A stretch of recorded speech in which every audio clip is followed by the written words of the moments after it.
اللہ اللہ اللہ اللہ اللہ اللہ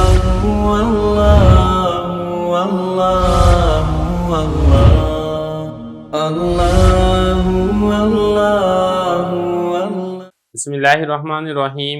ہدایت النحو کا 9واں باب ہے القسم الثانی فی الفعل، سبق نمبر 11 میں خوش آمدید۔ آج کے سبق کے اندر ہم فعل کی تیسری قسم امر کے بارے میں پڑھیں گے۔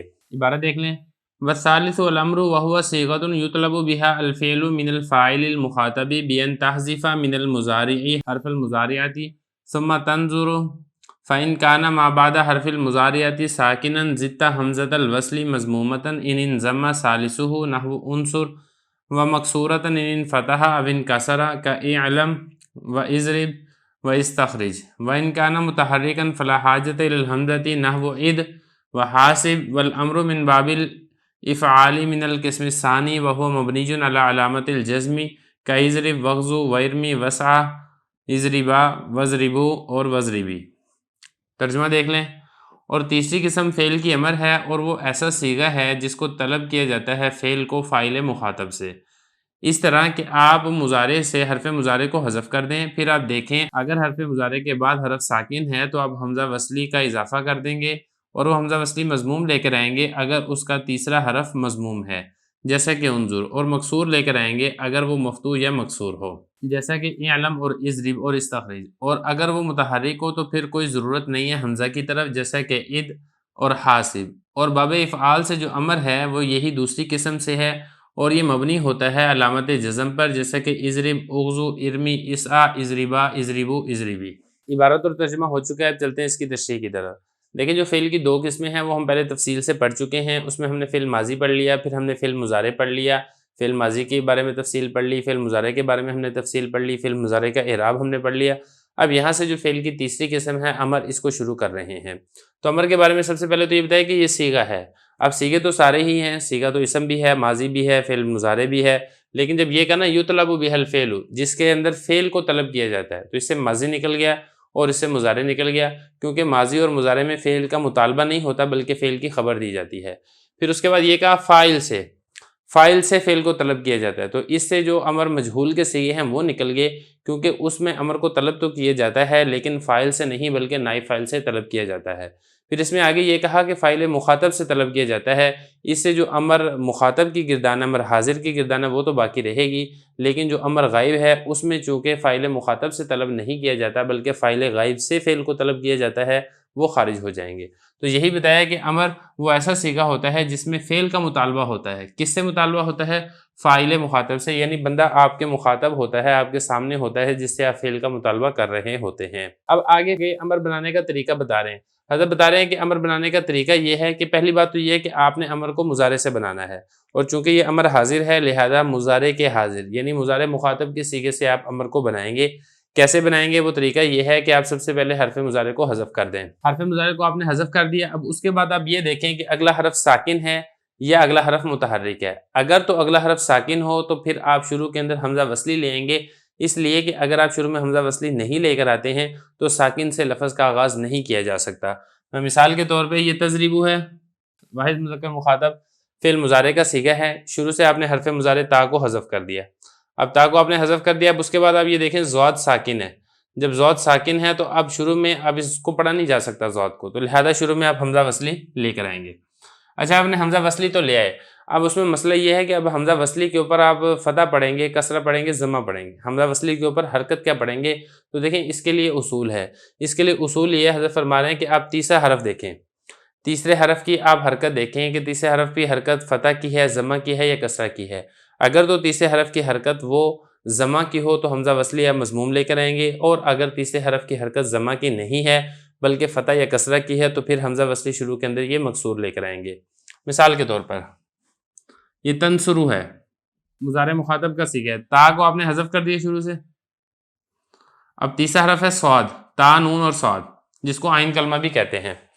اب تیسرے حرف کی حرکت چونکہ مضموم ہے، اس کے اوپر ضمہ ہے، لہذا شروع میں جب آپ حمزہ وصلی لے کر آئیں گے وہ مضموم لے کر آئیں گے، اس طریقے سے تنصرو سے انصر۔ اور اگر تیسرے حرف کی حرکت مکسور ہو، جیسا کہ یہاں پہ تضریبو تھا، تو یہاں پہ تیسرا حرف جو را ہے اس پر کسرہ ہے، لہذا شروع میں حمزہ وصلی یہ مکسور لے کر آئیں گے۔ اور اسی طریقے سے اگر جو تیسرے حرف کی حرکت ہے وہ مکسور نہ ہو بلکہ مفتوح ہو، مثال کے طور پہ تسمعو، اب یہ دیکھیں تیسرا حرف میم ہے، اس کے اوپر فتح ہے، تو لہذا شروع میں جب آپ نے حمزہ وصلی لے کر آنا ہے، آپ نے حمزہ وصلی پھر بھی مکسور ہی لے کر آنا ہے، تسمعو سے اسمع۔ یہ فرما رہے ہیں بین تحذیف من المضارع حرف المضارعتی، آپ مضارع سے حرف مضارع یعنی حرف عطین کو حذف کریں، اس کے بعد کیا کریں، پھر آپ دیکھیں اگر تو حرف مضارع کے بعد والا حرف ساکن ہے، زدت حمزۃ الوصل مضمومہ، تو آپ حمزہ وصلی کا اضافہ کر دیں گے۔ کیسے لے کر آئیں گے حمزہ وصلی کو؟ مضمومۃ ان انضم ثالثہ، حمزہ وصلی مضموم تب لے کر آئیں گے جب اس کا تیسرا حرف یہ مضموم ہو، یعنی اس کے اوپر ضمہ ہو، جیسا کہ آپ کو میں یہاں پہ تنصرو میں بتا چکا ہوں۔ ومکسورۃ، اور حمزہ وصلی کو آپ مکسور لے کر آئیں گے، یہ جو مکسور ہے اس کا عطف ہے مضموم کے اوپر، تو لہذا اس کا تعلق کسی حمزہ وصلی کے ساتھ ہے، حمزہ وصلی کو آپ مکسور لے کر آئیں گے، ان فتح او ان کسرہ، اگر جو تیسرا حرف ہے وہ مفتوح ہو یا پھر وہ مکسور ہو، جیسا کہ اعلم، یہاں پہ بھی دیکھیں تعلمو سے بنانا یہ، تو یہاں پر بھی چونکہ تیسرا حرف یعنی لام وہ مفتوح ہے، تو شروع میں جب آپ نے امر بنانا ہے تو آپ نے تعلمو سے بنانا ہے اعلم، حمزہ وصلی آپ نے مکسور لے کر آنا ہے۔ اور اسی طریقے سے اضرب، تضریبو سے یہاں پہ تیسرا حرف یعنی کہ را یہ مکسور ہے، لہذا شروع میں آپ حمزہ وصلی مکسور لے کر آئیں گے۔ اور اسی طریقے سے تستخرجو سے استخرج، یہاں پہ بھی اگر آپ دیکھتے ہیں کہ جو اس کا عین کلمہ ہے یعنی کہ را، اس کے اوپر کسرہ تھا تستخریجو، تو لہذا شروع میں جب حمزہ وصلی لے کر آئیں گے وہ بھی ہم کیا لے کر آئیں گے؟ استخرج۔ اور مضموم کی کیا مثال ہے وہ میں آپ کو بتا چکا ہوں، وہ ایک ہی مثال ہے اور وہ ہے باب ناصرہ کی۔ وَإِنْ كَانَ مُتَحَرِّكًا فَلَا حَاجَةَ إِلَى الْحَمْزَةِ، اگلا مسئلہ فرما رہے ہیں کہ آپ نے جب امر بنانا ہے مضارع سے، یہ تو تب تھا نا کہ جب آپ نے حرف مضارع کو حذف کیا، اگلا حرف ساکن تھا، تو پھر آپ حمزہ وصلی لے شروع میں، اور اگر ایسے ہے کہ حرف مضارع کو حذف کرنے کے بعد اگلا حرف وہ ساکن نہیں وہ متحرک ہے، تو پھر کیا کریں گے؟ تو پھر حضرت فرما رہے ہیں کہ پھر آپ کو حمزہ وصلی لانے کی ضرورت نہیں ہے، بس ویسے ہی امر بن جائے گا، کیونکہ حمزہ وصلی تو اس لیے لے کر آئے تھے کیونکہ ابتدا بالسکون محال تھی، ساکن حرف سے لفظ کا آغاز نہیں کیا جا سکتا تھا، جب لفظ پہلے ہی متحرک ہے تو پھر حمزہ وصلی لانے کی بھی ضرورت نہیں ہے۔ یہ فرما رہے ہیں کہ اگر وَإِنْ كَانَ مُتَحَرِّكًا، اور اگر وہ متحرک ہو، کون متحرک ہو؟ یہ ما بعد حرف المضارعتی، حرف مضارع کے بعد والا جو حرف ہے وہ متحرک ہو، فلا حاجت الی الحمزۃ، پھر حمزہ لانے کی کوئی حاجت اور ضرورت نہیں ہے، جیسا کہ عید۔ اب یہ دیکھیں یہ تعیدو تھا، مثال کا یہ صیغہ ہے، تعیدو تھا واحد مذکر مخاطب، آپ نے تا حرف مضارع کو حذف کیا، جب آپ تا کو آپ نے حذف کر دیا، اب اس میں اگر آپ غور کریں گے تو دیکھیں تا کے بعد جو عین ہے وہ عین پہلے ہی متحرک ہے، اس پر کسرہ ہے، تو لہذا تعیدو سے آپ نے بنا دینا ہے عید، آپ کو ضرورت نہیں ہے کہ آپ شروع میں حمزہ وصلی لے کر آئیں۔ اور اسی طریقے سے حاسب، اس کو آپ نے بنایا تو حاسبو سے، باب مفعول ہے، اب تا کو جب آپ نے حذف کیا تو آگے ہا دیکھیں یہ ہا متحرک ہے، جب ہا متحرک ہے تو شروع میں حمزہ وصلی لانے کی ضرورت نہیں ہے، تو حاسبو سے آپ بنائیں گے حاسب۔ اگر فرمانے والامر من باب الافعال من القسم الثانی، یہ ایک اعتراض کا جواب ہے۔ اعتراض یہاں پر یہ ہوتا ہے کہ آپ نے یہ کہا تھا کہ حرف مضارع کو حذف کرنے کے بعد اگر ما بعد ساکن ہو تو شروع میں حمزہ وصلی لے کر آتے ہیں، اور حمزہ وصلی کے بارے میں آپ نے یہ کہا تھا کہ حمزہ وصلی اگر عین کلمہ مکسور ہے تو پھر آپ شروع میں حمزہ وصلی یہ مکسور لے کر آئیں گے، جبکہ ہم آپ کو دکھاتے ہیں کہ عین کلمہ مکسور ہے، لیکن اس کے باوجود آپ حمزہ وصلی کو مکسور نہیں لے کر آتے ہیں بلکہ آپ حمزہ وصلی کو مفتوح لے کر آتے ہیں، یعنی تیسرا حرف جو ہے وہ مکسور ہے، ہم آپ کو دکھاتے ہیں، لیکن آپ اس کے باوجود شروع میں حمزہ وصلی مکسور نہیں لے کر آ رہے۔ مثال کے طور پر باب افعال ہے نا، تکرمو، اس سے جب آپ نے امر بنایا تا حرف مضارع کو آپ نے حذف کیا، تا حرف مضارع کو حذف کرنے کے بعد اب یہاں پہ اگر آپ غور کریں گے تو تیسرا حرف وہ یہ را ہے، اور را مکسور ہے، تو ہونا تو یہ چاہیے تھا تکرمو سے جب آپ امر بناتے تو آپ امر بناتے اکرم، لیکن آپ اس کو امر اکرم نہیں بناتے بلکہ آپ اس کو امر بناتے ہیں اکرم، حمزہ کے اوپر فتح پڑھتے ہیں، یہ کیوں؟ تو حضرت یہاں پر یہ فرما رہے ہیں کہ دیکھیں یہ جو ہے نا باب افعال، یہ پہلی قسم میں سے نہیں ہے، دوسری قسم میں سے ہے۔ دو قسمیں بیان کی تھی نا کہ تا حرف مضارع کو حذف کرنے کے بعد اگر ساکن ہے تو شروع میں حمزہ وصلی لے آئیں گے، اور اگر ساکن نہیں متحرک ہے تو پھر شروع میں حمزہ وصلی نہیں لے کر آئیں گے۔ تو حضرت فرما رہے ہیں کہ دیکھیں بھائی یہ جو باب افعال ہے یہ پہلی قسم نہیں ہے بلکہ یہ دوسری قسم ہے، کہ یعنی کہ حرف مضارع کو حذف کرنے کے بعد اگلا حرف وہ ساکن نہیں ہے وہ متحرک ہے۔ اب یہاں پہ سوال یہ پیدا ہوتا ہے کہ متحرک کیسے، ہمیں تو یہاں پہ ساکن نظر آ رہا ہے کاف، تو دیکھیں اصل میں بات یہ ہے کہ جو تکرمو ہے نا یہ اصل میں تھا تو اکرمو، تو اکریمو ایسے تھا یو اکریمو یو اکریمانی یو اکریمونا تو اکریمو تو اکریمانی یو اکریمنا تو اکریمو تو اکریمانی تو اکریمونا تو اکریمینا تو اکریمانی تو اکریمنا او اکریمو نو اکریمو. اب یہ جو واحد تھا نا، واحد متکلم، یہاں پر دو حمزہ اکٹھے ہو گئے، اس کو پڑھنا مشکل تھا تو ہم نے خلاف قیاس ایک حمزہ کو حذف کر دیا، اکریمو ہو گیا. پھر اسی کی مناسبت سے پوری گردان سے ہم نے حمزہ کو حذف کر دیا، تو یہ سارا پھر اس طریقے سے ہو گیا تکریمو تکریمانی تکریمونا اس طریقے سے. تو خلاصہ کہنے کا یہ ہے کہ اس کا جو حمزہ وصلی ہے وہ اس کا حمزہ قطعی ہے، حمزہ وصلی ہے ہی نہیں ہے. تا حرف مضارع کے بعد جو تھا نا تو اکریمو حمزہ ہے اور حمزہ قطعی ہے، اور حمزہ قطعی کے اوپر حمزہ اس کی فتح کی حرکت پہلے سے موجود ہے.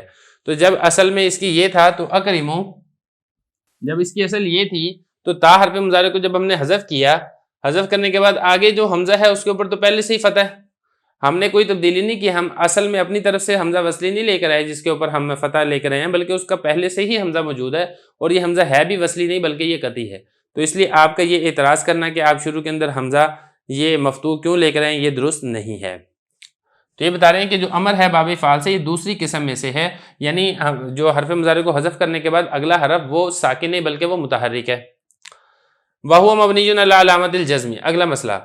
اگلا مسئلہ یہاں پر یہ ہے کہ یہ جو امر ہے یہ مبنی ہوتا ہے جزم کی علامت پر، یعنی آپ نے اس امر کے آخر میں جزم پڑھنی ہے. اب یہ جو جزم پڑھنا ہے اس کو پڑھنے کے طریقے مختلف ہیں. اب وہ طریقے مختلف کیا ہیں وہ حضرت بتا رہے ہیں. دیکھیں پہلا طریقہ تو یہ ہے کہ جس کا آپ امر بنا رہے ہیں وہ امر جو ہے وہ صحیح کا صیغہ ہے، مطلب یہ کہ اس کے لام کلمہ کے مقابلے میں حرف علت واو نہیں ہے، الف نہیں ہے، یا نہیں ہے. تو اور پھر اسی کے ساتھ ساتھ مفرد کا بھی صیغہ ہے، تثنیہ کا صیغہ نہیں ہے، جمع کا صیغہ نہیں ہے. تو پھر آپ نے اس کو مبنی اس طریقے سے پڑھنا ہے کہ آپ اس حرف کو ساکن کر دیں گے، جیسا کہ اضرب. اب یہاں پہ اگر آپ غور کریں گے اضرب کو تضرب سے بنایا آپ نے، تو یہاں پہ دیکھیں با یہ صحیح حرف ہے، تو یہ نہ تو یہ وہ ناقص واوی ہے، نہ ناقص الفی ہے، نہ ناقص یائی ہے. اور اسی طریقے سے واحد کا صیغہ ہے تو آپ نے آخر سے اس کو ساکن کر دیا. اور اگر ایسے ہو کہ آخر میں حرف علت واو ہے یا حرف علت الف ہے یا حرف علت یا ہے اور واحد کا صیغہ ہے، تو پھر جب آپ نے اس کو جزم پڑھنا ہے تو علامت جزمی اس طریقے سے ظاہر ہوگی کہ آخر سے حرف علت حذف ہو جائے گا. مثال کے طور پہ اغزو، اب یہ بنا تھا تغزو سے، تغزو سے بنا. اب یہاں پہ دیکھیں لام کلمہ کے مقابلے میں واو حرف علت ہے، تو جب آپ نے امر بنانا ہے شروع میں آپ نے تا کو حذف کیا اور حمزہ وصلی مضموم لیا ہے کیونکہ اس کا عین کلمہ مضموم تھا، آخر سے آپ نے واو کو حذف کر دیا تو پیچھے بچا اغزو. اور اسی طریقے سے ترمی سے ارمی. اب ترمی میں اگر آپ غور کریں گے آخر میں حرف علت یا ہے، تو جب ہم امر بنائیں گے تو حرف علت کو حذف کر دیں گے اور ہم اس کو پڑھیں گے ارمی، یا حذف ہوگی. یا اسی طریقے سے اگر آخر میں حرف علت الف ہو تو وہ بھی حذف ہو جائے گا امر بناتے وقت، جیسے کہ تسعا سے اسعا. اب تسعا میں اگر آپ دیکھیں گے کھڑی زبر ہے، کھڑی زبر الف ہی ہوتا ہے، تو جب ہم نے امر بنانا ہے تو تا کو حذف کیا، شروع میں حمزہ وصلی مکسور لے کر آئے اور آخر سے ہم نے الف کو حذف کر دیا تو پیچھے بچے گا اسعا. اور اسی طریقے سے اگر آپ تثنیہ بنا رہے ہیں امر کا صیغہ تو تثنیہ میں علامت جزمی اس طریقے سے ظاہر ہوگی کہ آخر سے نون رابی یہ گر جائے گا، جیسا کہ تضریبانی نون رابی تھا، جب ہم نے امر بنایا تو آخر سے ہم نے نون کو گرا دیا، اضربا ہو گیا. اور اسی طریقے سے جو جمع مذکر ہے، جمع مذکر کے آخر سے بھی نون رابی گر جائے گا، جیسا کہ تضریبون سے اضربو. اور بالکل اسی طریقے سے واحد مؤنث مخاطب کا جو صیغہ ہے اس کے آخر سے بھی نون رابی امر بناتے وقت گر جائے گا، علامت جزمی اس کی اس شکل کے اندر ظاہر ہوتی ہے، جیسا کہ تضریبین سے اضربی، نون رابی آخر سے گر گیا ہے. باقی رہ گئے دو صیغے جمع مؤنث کے تو وہ ہوتے ہی مبنی ہیں، اس کے اوپر تو جزم آئے گی ہی نہیں. تو یہاں تک ہمارا امر یہ مکمل ہو چکا ہے. بسم اللہ الرحمن الرحیم. ہدایت النحو کا 9واں باب ہے القسم الثانی فی الفعل، سبق نمبر 12 میں خوش آمدید. آج کے سبق کے اندر ہم فعل ما لم یسمى فاعلہ کے بارے میں پڑھیں گے. عبارت دیکھ لیں، ترجمہ کرتے ہیں، پھر آخر میں اس کی تشریح کرتے ہیں.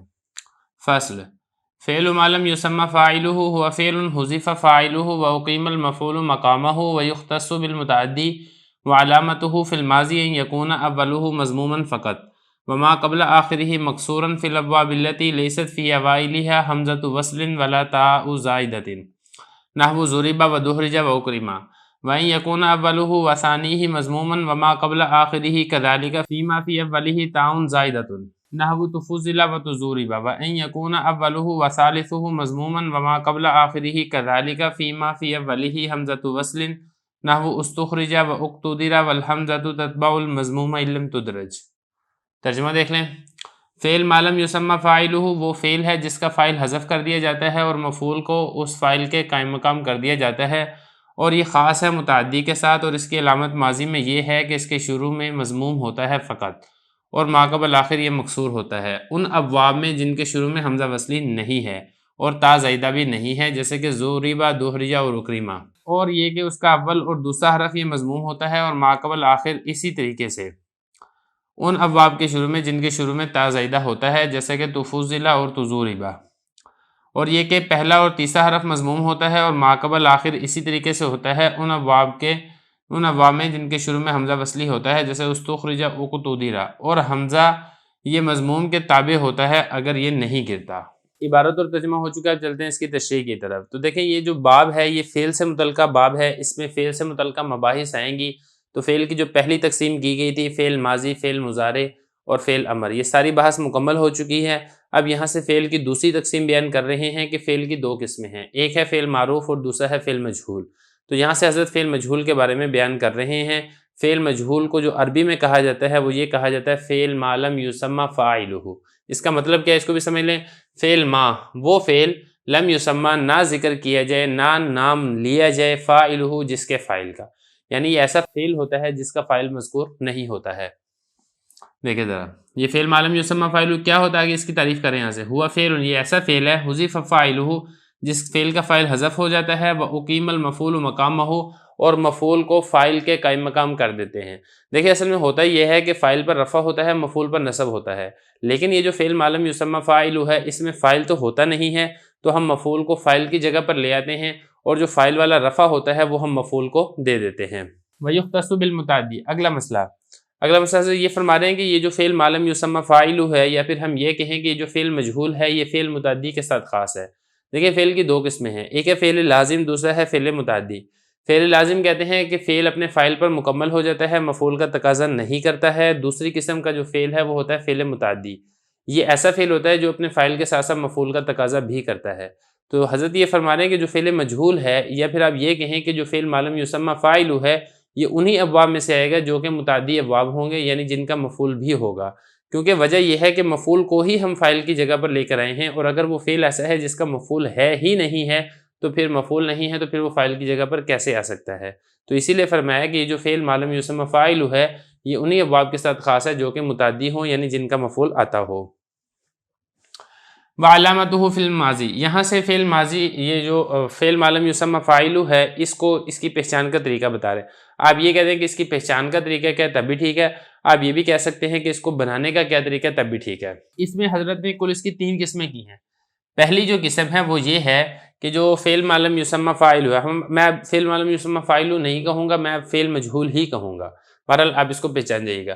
جو پہلی قسم حضرت یہ فرما رہے ہیں کہ جس کا پہلا حرف مضموم ہوتا ہے، یعنی آپ نے فعل مجہول بنانا ہے تو آپ اس کا جو پہلا حرف ہے آپ اس کو مضموم لے کر آئیں گے۔ یہ کہاں پر لے کر آئیں گے وہ آگے بتا رہے ہیں کہ ہر ایسا باب جس کے شروع میں حمزہ وصلی بھی نہیں ہے اور تا زائدہ بھی نہیں ہے، تو جب آپ اس سے فعل مجہول بنائیں گے تو شروع کے اندر آپ حرف کو مضموم لے کر آئیں گے اور ما قبل آخر کو آپ مکسور لے کر آئیں گے۔ مثال کے طور پر اب یہ ضربہ ہے اور اسی طریقے سے دحرجہ، اس میں اگر آپ غور کریں گے شروع میں تا زائدہ نہیں ہے اور حمزہ وصلی بھی نہیں ہے، ضاد ہے، تو پھر ہم نے کیا کرنا ہے، جب آپ نے مجہول بنانا ہے آپ اس کو ضمہ دے دیں۔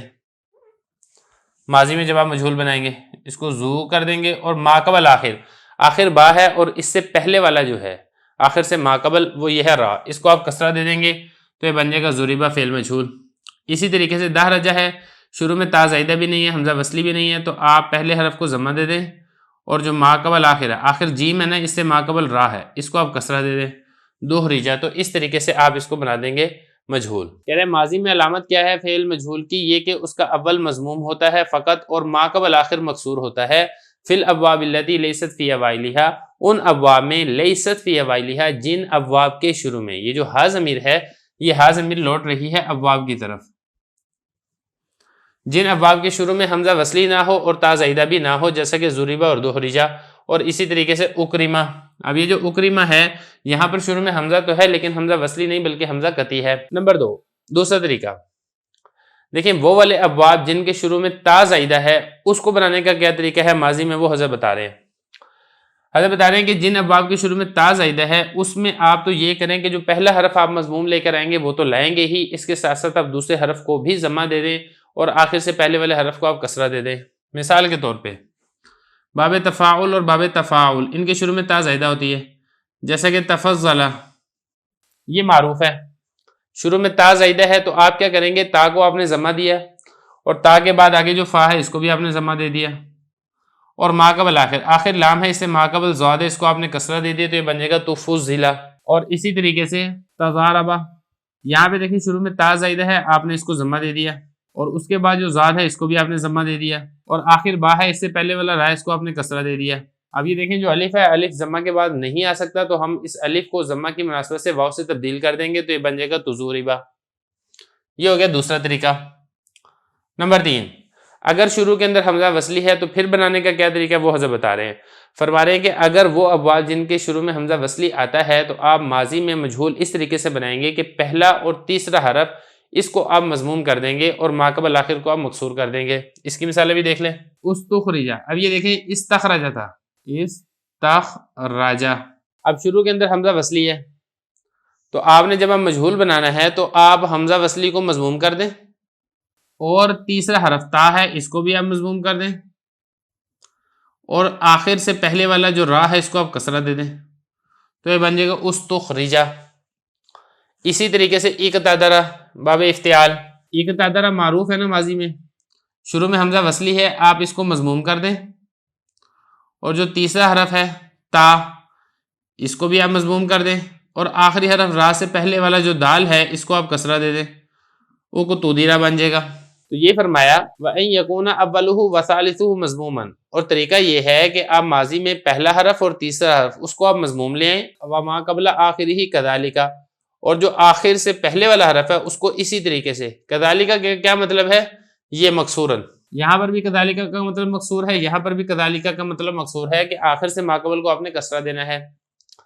فیما فی اولی، فیما ان ابواب میں، فی اولی جن کے شروع میں حمزہ وصلی ہو، جیسا کہ استخرجہ اور اقتدرہ، والحمزۃ تتبع المضمومہ ان لم تدرج، اگلا مسئلہ اس کو بھی سمجھ لیں، اور حمزہ یہ ضمہ کے تابع ہوتا ہے اگر وہ نہیں گرتا۔ دیکھیں ذرا اس میں یہ ہے نا کہ جب شروع میں حمزہ وصلی ہوتا ہے تو تیسرے حرف کو آپ ضمہ دیتے ہیں، جیسا کہ یہاں پر آپ نے تا کو ضمہ دیا اور یہاں پر بھی آپ نے تا کو ضمہ دیا۔ اب تا سے پہلے کاف ہے وہ ساکن ہے اور جو ساکن حرف ہوتا ہے اس کا کوئی اعتبار نہیں ہوتا، تو یہاں پر کاف کا کوئی اعتبار نہیں ہے، یہاں پر سین کا کوئی اعتبار نہیں ہے۔ اب جب آپ نے حمزہ وصلی لے کر آنا ہے تو آپ حمزہ وصلی کو جو تیسرے حرف کا ضمہ ہے اسی کے تابع کرتے ہوئے آپ اس کے اوپر مضموم لے کر آئیں گے، اس کو آپ مفتوح یا مکسور نہیں لے کر آئیں گے۔ تو یہ بتا رہے ہیں کہ جو حمزہ ہے وہ ضمہ کے تابع ہوتا ہے، مضموم حرف کے تابع ہوتا ہے اگر وہ نہیں گرتا۔ اگر تو شروع میں سے حمزہ وصلی گر جاتا ہے، جیسا کہ اگلی جو گردانے ہیں درمیانے کلام میں آئے تو پھر گر جاتا ہے، تو اس لیے اگر تو گر جائے تب تو ٹھیک ہے، اگر وہ نہیں گرتا ہے تو پھر طریقہ یہ ہے کہ آپ اس حمزہ وصلی کو مضموم لے کر آئیں گے، مفتوح یا مکسور نہیں لائیں گے، جیسے کہ آپ کو یہاں پر بھی ضمہ نظر آ رہا ہے اور یہاں پر بھی آپ کو ضمہ لکھا ہوا نظر آ رہا ہے۔ تو یہاں تک فعل معلوم یسمى فاعل کے کچھ احکام ذکر ہو چکے ہیں، کچھ احکام باقی ہیں جو ہم اگلے سبق میں پڑھیں گے۔ بسم اللہ الرحمن الرحیم، ہدایت النحو کا 9واں باب ہے القسم الثانی فی الفعل، سبق نمبر 13 میں خوش آمدید۔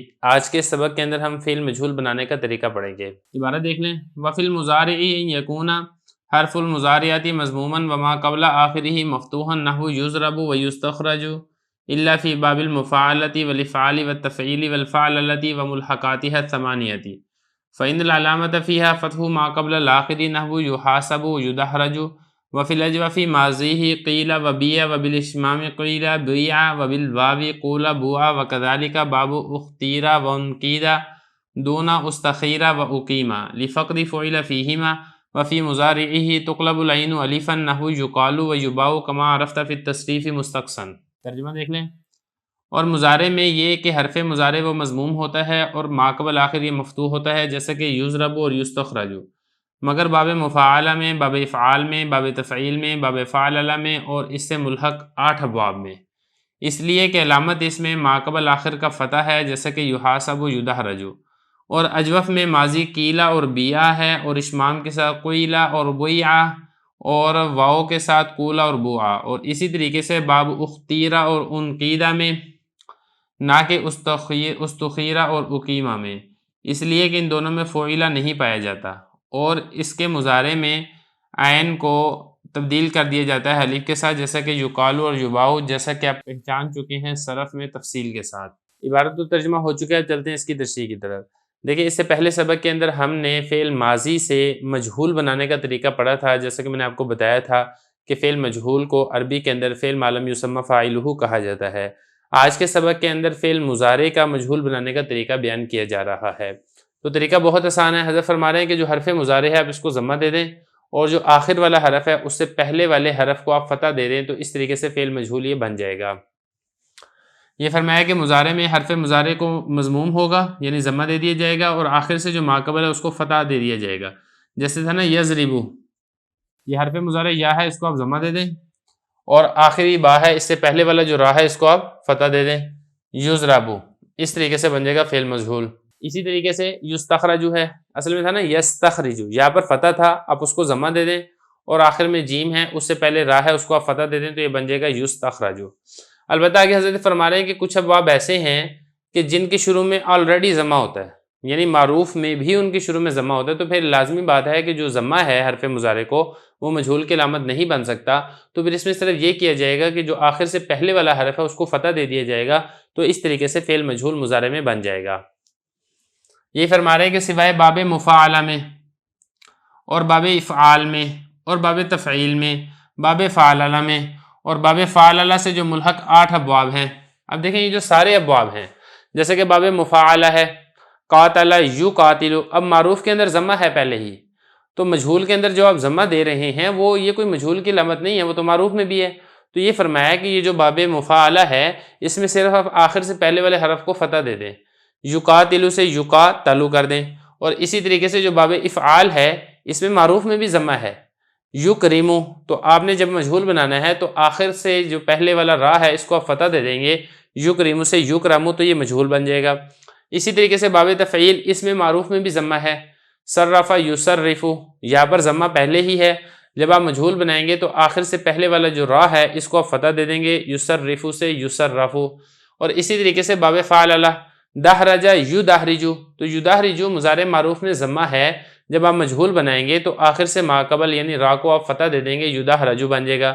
پھر اسی طریقے سے جو اس سے ملحق 8 ابواب ہیں جو رباعی مجرد کے ساتھ ملحق ہیں یا رباعی مزید فی کے ساتھ ملحق ہیں، تو ان کے اندر بھی آپ نے یہی والا اصول جاری کرنا ہے، کیونکہ شروع میں مضارع میں معروف میں ضمہ تو پہلے ہی ہے، جب آپ مجہول بنائیں گے تو آخر سے پہلے والے حرف کو آپ فتح دے دیں گے تو آپ مضارع میں مجہول کا صیغہ بنا لیں گے۔ اس سے ملحق 8 ابواب میں علامت ان سب میں کیا ہے؟ فتح ما قبل الاخر، صرف آخر سے ما قبل کو فتح دینا یہی مضارع مجہول کی علامت ہے، جیسے کہ یحاسب یدحرج، یہ ہو گیا۔ اب اس کے بعد اگلا مسئلہ فرما رہے ہیں کہ جو اجوف ہے، اجوف میں ماضی مجہول بنائیں گے جب آپ، تو اس میں قیل اور بیہ والا قاعدہ جاری کیا جائے گا۔ قیل اور بیہ والا قاعدہ کیا ہے وہ تفصیل کے ساتھ ہم نے صرف کے اندر پڑھ لیا ہے، علم الصرف کی پلے لسٹ ہے، وہاں سے بھی دیکھ سکتے ہیں، اور اسی طریقے سے علم الصیغہ کی پلے لسٹ ہے، آپ کو وہاں سے بھی یہ والا قاعدہ مل جائے گا۔ بہرحال یہاں پر ہم مختصر طریقے سے دہرا دیتے ہیں کیونکہ کتاب کے اندر مذکور ہے۔ فرما رہے ہیں کہ جب اجوف ہے اس میں آپ نے جو ماضی بنانا ہے اس کو آپ ماضی کو 3 طریقوں سے پڑھ سکتے ہیں۔ اجوف جیسا کہ آپ کو معلوم ہے جس کے آئین کلمہ کے مقابلے میں حرف علت واو یا یا ہو اس کو اجوف کہا جاتا ہے، جیسا کہ قویلا، اور اسی طریقے سے بوجیعہ۔ اب یہاں پر عین کلمہ میں واو ہے، یہاں پر عین کلمہ میں یا ہے، تو اس کے پڑھنے کے 3 طریقے ہیں۔ جب آپ نے ماضی مجہول بنانا ہے تو 3 طریقوں سے آپ بنا سکتے ہیں۔ ایک طریقہ تو اس میں یہ ہے کہ آپ کیا کریں، قیلا اور بیہ پڑھ دیں، مطلب یہ کہ جو فا ہے اس کو آپ کسرہ دے دیں، اور فا کلمہ کی مناسبت سے جو واو تھی اس کو آپ یا سے تبدیل کر دیں، تو یہ بن جائے گا قیلا۔ اور اسی طریقے سے یہ جو بوجیعہ ہے، با کو آپ نے کسرہ دے دیا، یعنی جو پہلا فا کلمہ ہے اس کو آپ نے کسرہ دے دیا، اور جو عین کلمہ ہے اس کو آپ نے ساکن کر دیا، تو یہ بن جائے گا بیہ۔ ایک طریقہ تو یہ ہے۔ دوسرا طریقہ اس میں یہ ہے، یہ فرمایا کہ جو اجوف ہے اس میں جب آپ ماضی مجہول بنانا ہے تو ایک آپ نے پڑھنا ہے قیلا اور بیہ۔ دوسرا طریقہ جو حضرت فرما رہے ہیں ماضی مجہول میں وہ ہے اشمام۔ اشمام کسے کہتے ہیں اس کو ذرا تفصیل سے سمجھ لیں۔ دیکھیں اشمام کا مطلب ہوتا ہے بو دینا، خوشبو دینا، مطلب آپ نے پڑھنا اس کو قیلا اور بیہ ہی ہے، یعنی جو فا کلمہ اس پہ آپ نے پڑھنا کسرہ ہی ہے، قیلا اور بیہ، لیکن اس میں آپ نے ضمے کی تھوڑی سی خوشبو دینی ہے۔ جیسا کہ آپ ذرا غور کیجئے گا میں کیسے پڑھوں گا۔ ایک ہے قیلا اور بیہ، یہ میں نے صاف واضح طور پہ کسرہ پڑھا ہے، اور ایک ہے کہ میں کسرے کو ضمہ کی طرف مائل کر کے پڑھوں گا، کوئلہ، بویعہ، یہاں پہ میں نے پڑھا کسرہ ہی ہے لیکن ساتھ ساتھ میں نے اس کو ضمے کی طرف تھوڑا سا ملان بھی کیا ہے کہ سننے والے کو تھوڑا سا یہ بھی مخالطہ ہو کہ پتہ نہیں یہ یہاں پر ضمہ پڑھ رہا ہے یا پھر یہ یہاں پر کسرہ پڑھ رہا ہے، تو اس قسم کو کہا جاتا ہے اشمام کر کے پڑھنا۔ تو آپ فعل ماضی مجہول میں اجوف میں اشمام کر کے بھی پڑھ سکتے ہیں۔ اور تیسرا طریقہ اس میں یہ ہے کہ آپ واؤ کے ساتھ پڑھ دیں، مطلب یہ جو کویلا تھا نا، اور اسی طریقے سے بوجیا تھا، فا کلمہ پر ضمہ تھا تو ضمہ کی مناسبت سے آپ واؤ کو ساکن کر دیں، اور جو بوجیا ہے یہاں پر ضمہ کی مناسبت سے آپ یا کو ہٹا کے واؤ لیں اور آپ اس کو پڑھ دیں کولا اور بوا، تو یہ بھی جائز ہے۔ تو خلاصہ کہنے کا یہ ہے کہ جہاں پر فعیلہ کا وزن پایا جائے اجوف میں، وہاں پر آپ 3 طریقوں سے پڑھ سکتے ہیں، اور جہاں پر فعیلہ کا وزن نہیں پایا جائے گا وہاں پر یہ والا جو قانون جاری نہیں ہوگا۔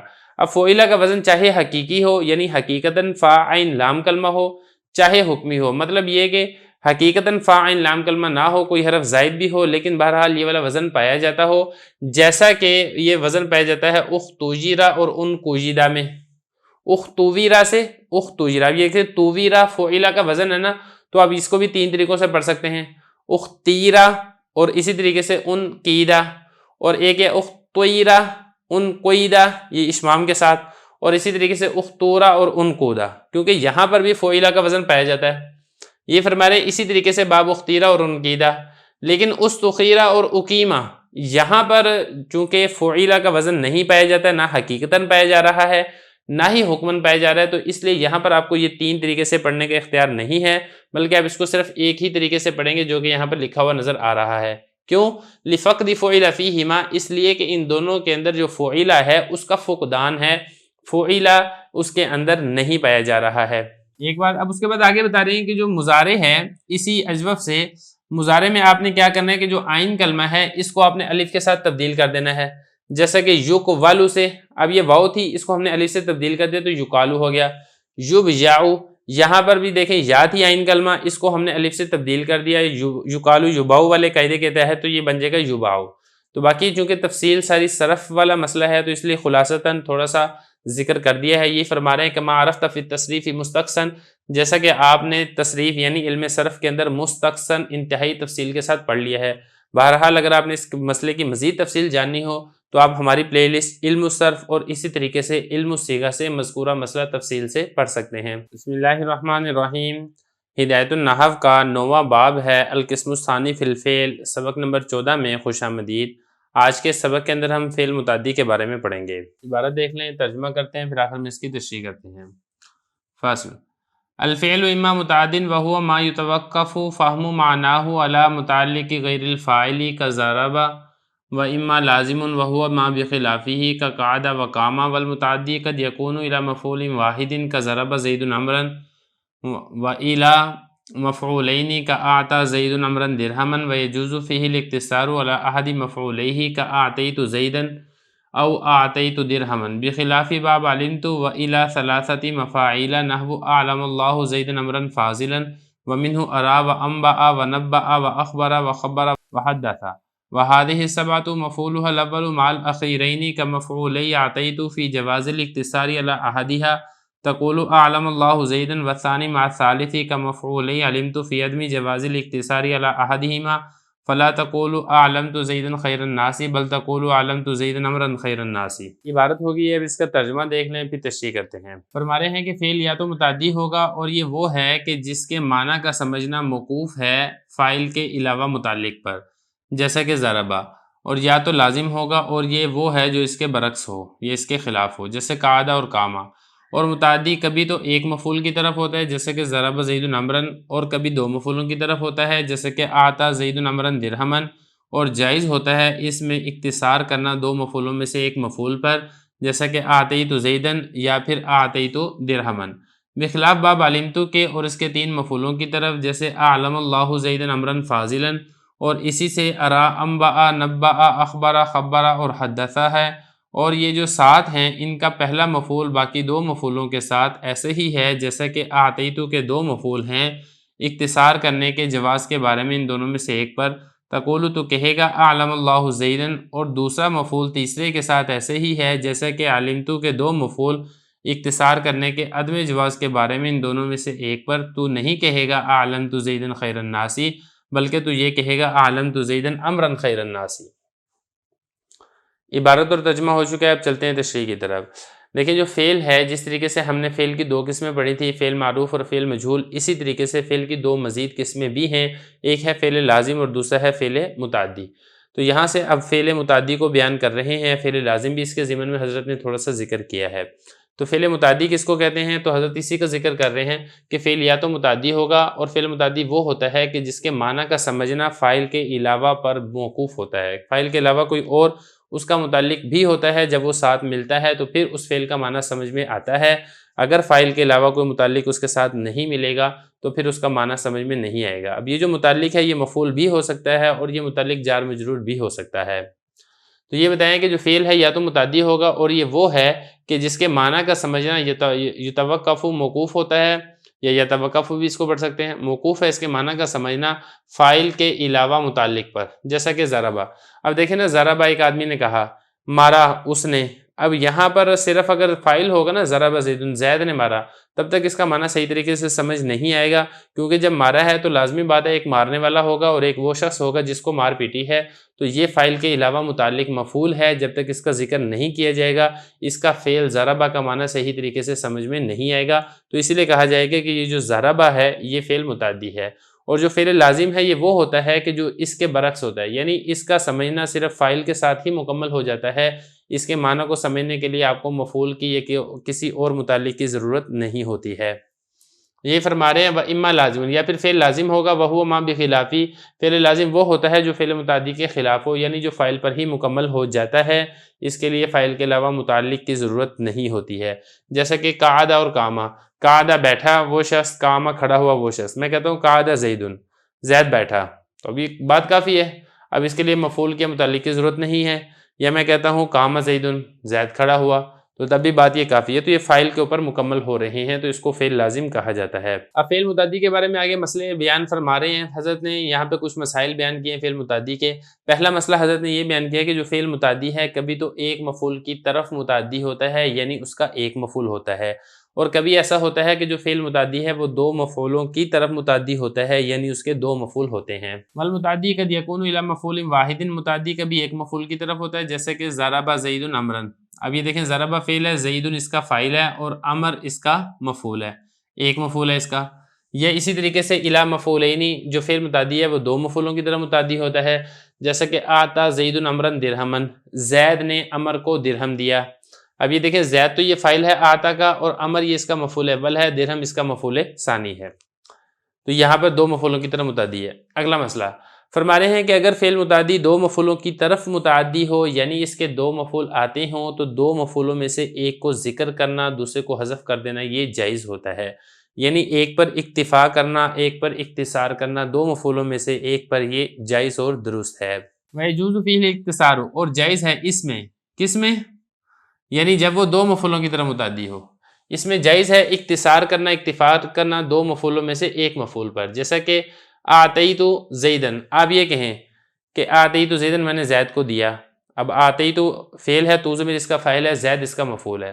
اب زید کو کیا دیا، وہ مفعول آپ نے حذف کر دیا، تو یہاں پر ایک مفعول ذکر کے ایک مفعول حذف کیا، پہلا مفعول ذکر کر دیا، دوسرا حذف کر دیا، یا آپ دوسرا ذکر کر کے پہلا حذف کر دیں، آپ یہ کہہ دیں آتیت درہما، میں نے درہم دیا، تو یہاں پہ آپ نے دوسرا مفعول ذکر کر دیا، پہلا حذف کر دیا، کبھی کس کو دیا، زید کو دیا، بکر کو دیا، عمر کو دیا، تو یہ جائز ہے۔ دیکھیں ذرا، جیسا کہ آپ یہ کہیں آتیت زیدن، یا آپ یہ کہیں آتیت درہما۔ آگے حضرت مسئلہ یہ بیان فرما رہے ہیں کہ باب علمتو کے برعکس، باب علمتو کون سا ہے؟ دیکھیں ذرا، یہ جو باب علمتو ہے، اور اسی طریقے سے ارا، انباء، نباء، اخبارہ، خبرہ اور حدثہ، یہ کل کتنے بنیں گے؟ ایک علمتو، نمبر 2 ارا، نمبر 3 انباء، نمبر 4 نباء، 5 اخبارہ، 6 خبرہ اور 7 حدثہ۔ یہ 7 قسم کے فعل ایسے ہیں جو 3 مفعولوں کی طرف متعدی ہوتے ہیں، یعنی ان کے 3 مفعول آتے ہیں۔ یہ بخلاف کو میں بعد میں سمجھاتا ہوں، پہلے آپ یہ سمجھیں کہ باب علمتو اور اس کے 3 مفعول، جیسے اعلم اللہ زیدن امرا فاضلا۔ اللہ نے زید کو بتایا یا زید کو علم دیا کہ امر فضیلت والا ہے. اب یہ علامہ فعل ہے، لفظ اللہ اس کا فاعل ہے، زید مفعول اول، امر مفعول ثانی، فاضلا مفعول ثالث. اسی طریقے سے یہ بھی ہے ارا، انبا، نبا، اخبر، خبر، حدث، یہ تقریباً سب کا معنی یہی ہوتا ہے، خبر دینا، بتلانا، دکھلانا، علم کروانا، معلوم کروانا، ساروں کا معنی ایک ہی ہے. تو بتانا یہ چاہتے ہیں کہ اس کے کل 3 مفعول ہوتے ہیں. اب یہ جو اس کے 3 مفعول ہوتے ہیں، اس کا جو حکم ہے نا وہ یہ ہے کہ پہلا مفعول اور جو دوسرا اور تیسرا مفعول، یہ 2 سیٹ ہوتے ہیں کہ آپ پہلے مفعول کو ذکر کر دیں اور دوسرے اور تیسرے مفعول کو حذف کر دیں، یہ جائز ہے. اسی طریقے سے آپ دوسرے اور تیسرے مفعول کو ذکر کر دیں، پہلے کو حذف کر دیں، یہ بھی جائز ہے. لیکن آپ ایسا نہیں کر سکتے کہ جو دوسرا مفعول ہے اس کو حذف کر دیا اور تیسرے کو ذکر کر دیا، یا تیسرے کو ذکر کر دیا دوسرے کو حذف کر دیا، یہ نہیں کر سکتے. تو مطلب کہنے کا یہ ہے کہ جو پہلا مفعول اس کا ایسے ہی ہے اور باقی 2 مفعولوں کے ساتھ، جیسا کہ فعل متعدی ہوتا ہے نا کہ اس میں ایک مفعول کو ذکر کرنا دوسرے کو حذف کرنا، یہ جائز ہوتا ہے. تو یہی تعلق پہلے کا باقی 2 مفعولوں کے ساتھ ہے کہ پہلے کو ذکر کر کے پہلے کے ذکر پر اختصار کر لیں، باقی 2 کو حذف کر دیں، یا باقی 2 کے ذکر پر اکتفا کر کے پہلے کو حذف کر دیں. لیکن جو باقی آگے والے ہیں اس میں آپ اس طریقے سے نہیں کر سکتے. بخلاف باب علمتو اور اس کے 3 مفاعل کے، جیسے علم اللہ زیدن امرا فاضلا ومنہ، اور اسی سے ارا، انبا، نبا، اخبر، خبر اور حدثا ہے. یہ جو 7 ہیں ان کا جو پہلا مفعول ہے باقی 2 مفعولوں کے ساتھ ایسے ہی ہے جیسا کہ اعطیتو کے 2 مفعول. دیکھیں یہاں پہ تھا نا اعطیتو، یہ اس میں 2 مفعول تھے نا اس کے، ایک امر اور دوسرا درہم، جیسا کہ اس مثال میں. تو ایک کو ذکر کر کے دوسرے کو حذف کرنا یہ جائز تھا، چاہے آپ پہلے کو ذکر کر دیں دوسرے کو حذف کر دیں، چاہے دوسرے کو ذکر کر دیں پہلے کو حذف کر دیں. اسی طریقے سے یہاں پر بھی ایسے ہی ہے، پہلے کو ذکر کر کے باقی 2 کو حذف کر دیں، باقی 2 کو ذکر کر کے پہلے کو حذف کر دیں، جائز ہے. جیسا کہ اعطیتو کے جواز الاختصار علی احدھا، اختصار اکتفا کے جائز ہونے پر ان دونوں میں سے ایک پر. آپ یہ کہیں اعلم اللہ زیدن، اب یہاں پہ پہلا مفعول ذکر کر دیا، باقی 2 حذف کر دیے، امرن فاضلن. اور ایسے بھی آپ کہہ سکتے ہیں اعلم اللہ امرن فاضلن، پہلا آپ حذف کر دیں زیدن. اور جو دوسرا مفعول ہے وہ تیسرے کے ساتھ اس کا تعلق ایسے ہے جیسے کہ باب علمتو کے 2 مفعول. دیکھیں جو باب علمتو کے 2 مفعول ہوتے ہیں، ان دونوں مفعول یا تو اکٹھے ذکر ہوتے ہیں یا اکٹھے حذف ہوتے ہیں. ایسا نہیں ہوتا ہے کہ آپ ایک کو ذکر کر دیں ایک کو حذف کر دیں، جیسا کہ انشاءاللہ اگلے سبق کے اندر یہ بات تفصیل سے آئے گی بھی. یہ فرما رہے ہیں کہ جو دوسرا ہے وہ تیسرے کے ساتھ ایسے ہی ہے جیسے کہ باب علمتو کے مفعولئی 2 مفعول، اختصار کے، ان دونوں میں سے اختصار کے عدم جواز کے بارے میں، کہ جس طریقے سے باب علمتو کے 2 مفعولوں میں سے ایک کو ذکر کر کے اس پر اختصار اور اکتفا کرنا، دوسرے کو حذف کر دینا، یہ جائز نہیں ہے. بالکل اسی طریقے سے ثانی اور ثالث مفعول کا یہی حکم ہے کہ ثانی کو ذکر کر کے ثالث کو حذف کر دینا یا ثالث کو ذکر کر کے ثانی کو حذف کر دینا، یہ جائز نہیں ہے. آپ یہ نہیں کہہ سکتے اعلمت زیدن خیر الناس. اب یہ دیکھیں زیدن یہ اعلمت کا مفعول اول ہے اور خیر الناس یہ مفعول ثالث ہے. اس کا جو مفعول ثانی ہے نا امرن، وہ آپ نے حذف کر دیا. ایسا نہیں آپ کر سکتے، بلکہ یا تو آپ یہ کہیں اعلمت زیدن یا پھر آپ یہ کہیں گے اعلمت زیدن امرن خیر الناس. تو دوسرا اور تیسرا مفعول آپ کو یا تو اکٹھے ذکر ہوگا یا پھر اکٹھے حذف ہوگا. تو بہرحال یہ فعل متعدی تھا اور فعل متعدی کے مفعولوں کی طرح متعدی ہونے کے کچھ احکام تھے جو ہم نے پڑھ لی ہیں. اگلے سبق میں انشاءاللہ فعل قلوب کے بارے میں پڑھیں گے. بسم اللہ الرحمن الرحیم. ہدایت النحو کا 9واں باب ہے القسم الثانی فی الفعل، سبق نمبر 15 میں خوش آمدید. آج کے سبق کے اندر ہم افعال قلوب کے بارے میں پڑھیں گے. عبارت دیکھ لیں. فاصل افعال القلوب علمت، ظننت، حسبت، خلت، رأیت، وجدت، زعمت، وہی افعال تدخل علی المبتدأ والخبر فتنصبهما علی المفعولیۃ نحو علمت زیدا عالما. وعلم ان لهذه الافعال خواص منها الا تقتصر على احد مفعوليها بخلاف باب اعطيت فلا تقول علمت زيدا. ومنها جواز الالغاء اذا توسطت نحو زيد ظننت قائم او تاخرت نحو زيد قائم ظننت. ومنها انها تعلق اذا وقعت قبل الاستفهام نحو علمت ازيد عندك ممر، وقبل النفي نحو علمت ما زيد في الدار، وقبل لام الابتداء نحو علمت لزيد منطلق. ومنها انها يجوز ان يكون فاعلها ومفعولها ضميرين لشيء واحد نحو علمتني منطلقا وظننتك فاضلا. وعلم انه قد يكون ظننت بمعنى اتهمت، وعلمت بمعنى عرفت، ورأيت بمعنى ابصرت، ووجدت بمعنى اصبت الضالة، فتنصب مفعولا واحدا فقط فلا تكون حينئذ من افعال القلوب۔ ترجمہ دیکھ لیں، افعال قلوب علمتو، ظننتو، حسبتو، خلتو، رأیتو، وجدتو، زعمتو ہیں، یہ افعال ہیں، داخل ہوتے ہیں مبتدا اور خبر پر، نصب دیتے ہیں ان دونوں کو مفعول ہونے کی وجہ سے، جیسے علمتو زیدن عالما، اور تو جان لے ان افعال کی چند خاصیات ہیں۔ ایک خاصیت ان میں سے یہ ہے کہ اختصار کرنا دو مفعولوں میں سے ایک پر جائز نہیں ہے، بخلاف باب آتیتو کے آپ یہ نہیں کہہ سکتے علمتو زیدن۔ اور ان کی خاصیات میں سے ایک خاصیت یہ ہے کہ ان کو لغو قرار دینا جائز ہے جب یہ درمیان میں آ جائیں، جیسے زیدن ظننتو قائمن، یا یہ آخر میں آ جائیں جیسے زیدن قائمن ظننتو۔ اور ان کی خاصیات میں سے ایک خاصیت یہ ہے کہ ان کو معلق کرنا جائز ہے جب یہ استفہام سے پہلے واقع ہوں، جیسے علمتو ازید عندک امر، یا نفی سے پہلے واقع ہوں جیسے علمتو مازید فی الدار، اور لام ابتدا سے پہلے واقع ہوں جیسے علمتو لزید منطلق۔ اور ان کی خاصیات میں سے ایک خاصیت یہ ہے کہ جائز ہے کہ ان کا فاعل اور مفعول دو ضمیریں ہوں، ایک ہی شے کی طرف لوٹ رہی ہوں، جیسا کہ علمتنی منطلقا اور ظننتو کا فاضلا۔ اور تو جان لے کہ کبھی کبھی ظننتو اتہمتو کے معنی میں ہوتا ہے، اور علمتو یہ عرفتو کے معنی میں ہوتا ہے، اور رأیتو یہ ابصرتو کے معنی میں ہوتا ہے، اور وجدتو یہ اصبتو ضالہ کے معنی میں ہوتا ہے۔ اس وقت یہ ایک مفعول کو نصب دیں گے فقط، اس وقت یہ فعل قلوب میں سے نہیں ہوں گے۔ عبارت اور ترجمہ ہو چکا ہے، اب چلتے ہیں اس کی تشریح کی طرف۔ یہاں سے حضرت افعال قلوب کے بارے میں بتا رہے ہیں۔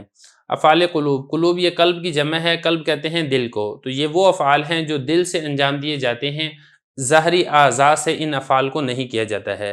اب دل سے انجام دیے جاتے ہیں، اس کا کیا مطلب ہے؟ دیکھیں اس کے دو مطلب ہیں۔ ایک اس کا مطلب یہ ہے کہ انسان اپنے دل سے کسی چیز کے بارے میں یقین کرتا ہے، تو ایک تو یہ یقین ہونا بتانے کے لیے یہ والے فعل استعمال ہوتے ہیں، اور اسی طریقے سے بعض اوقات انسان کو یقین نہیں ہوتا، شک ہوتا ہے، گمان ہوتا ہے، تو شک اور گمان کے لیے بھی یہ والے افعال استعمال ہوتے ہیں۔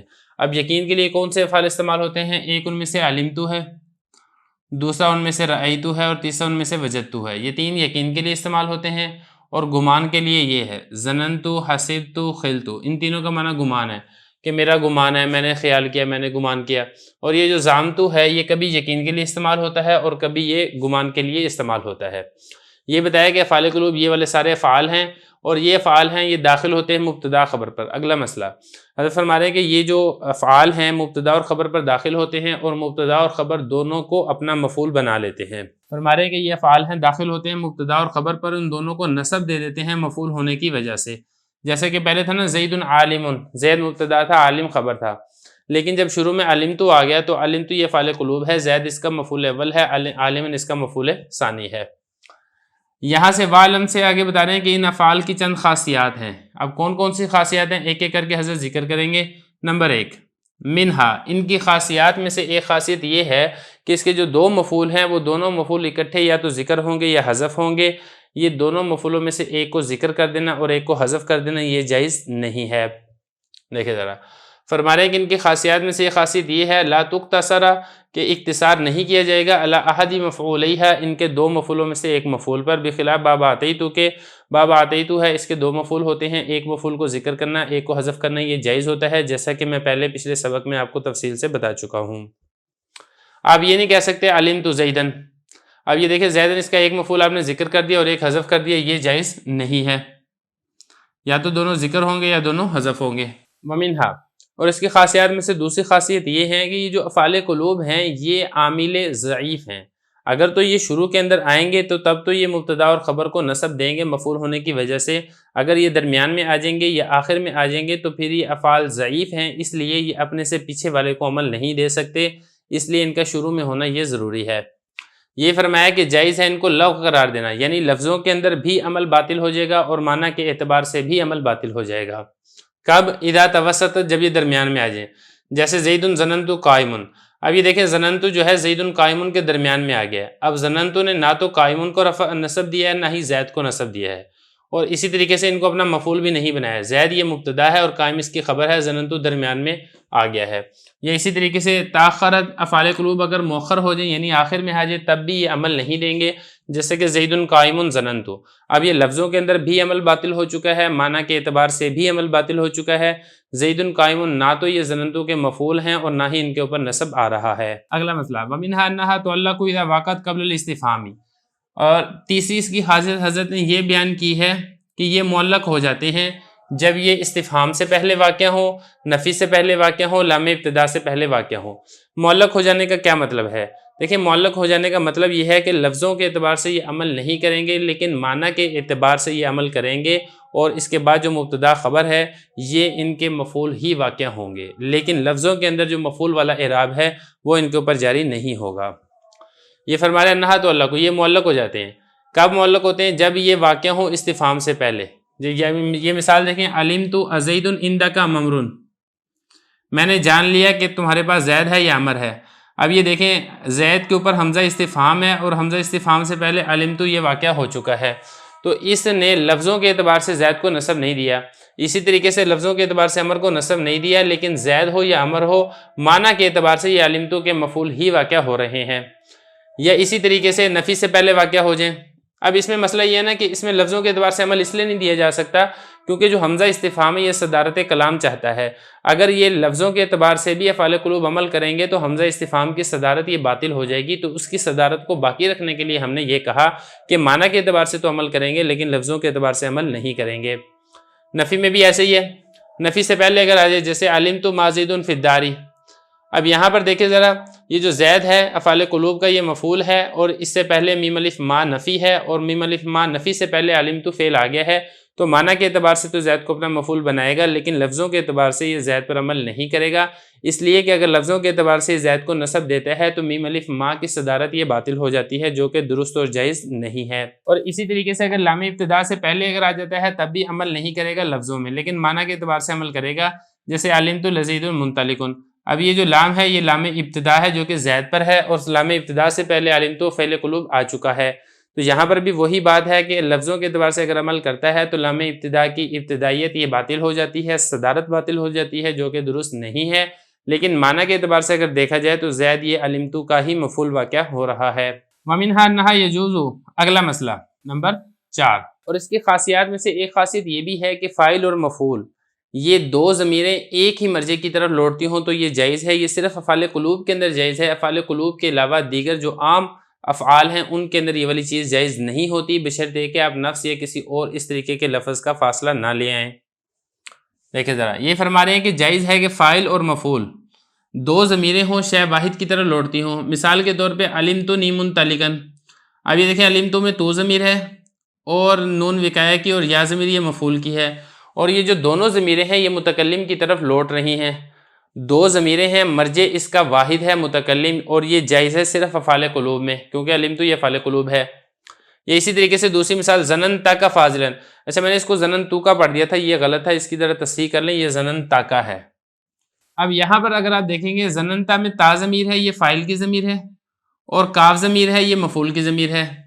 اب یہ دو ضمیریں ہیں، ایک فاعل کی اور ایک مفعول کی، اور اس کا جو مرجع ہے وہ واحد ہے، مخاطب ہے، تو یہاں پر بھی دیکھیں دو ضمیریں ایک مرجع کی طرف لوٹ رہی ہیں، یہ صرف افعال قلوب میں جائز ہے، اس کے علاوہ دیگر افعال میں جائز نہیں ہے۔ تو یہ چار خاصیات بیان ہوگی۔ اب اس کے بعد آخری مسئلہ بیان فرما رہے ہیں افعال قلوب سے متعلقہ، وہ یہ ہے کہ افعال قلوب یہ وہ افعال ہوتے ہیں جو دل سے انجام دیے جاتے ہیں، جیسا کہ میں نے شروع میں بتایا تھا، یقین کے لیے آتا ہے یا گمان کے لیے آتا ہے۔ بعض اوقات یہ افعال قلوب یہ وہ والے افعال قلوب نہیں ہوتے ہیں بلکہ یہ عام افعال جیسے افعال ہوتے ہیں، اس صورت میں اس کے دو مفعول بھی نہیں آئیں گے، اور جو افعال قلوب والے اس کے احکامات ہیں وہ بھی اس کے اوپر جاری نہیں ہوں گے۔ مثال کے طور پہ جو ظننتو ہے یہ بعض اوقات اتہمتو کے معنی میں بھی آتا ہے، اتہمتو میں نے تہمت لگائی، اور اسی طریقے سے جو علمتو ہے یہ عرفتو کے معنی میں بھی آتا ہے، میں نے پہچانا، اور یہ جو رأیتو ہے، اب یہ جو رأیتو کا مطلب ہوتا ہے دیکھنا، اس دیکھنے کی دو قسمیں ہیں، ایک ہے رؤیت قلبی دل سے دیکھنا، یہ تو ہے افعال قلوب، اور ایک ہے رؤیت بصری آنکھوں سے دیکھنا۔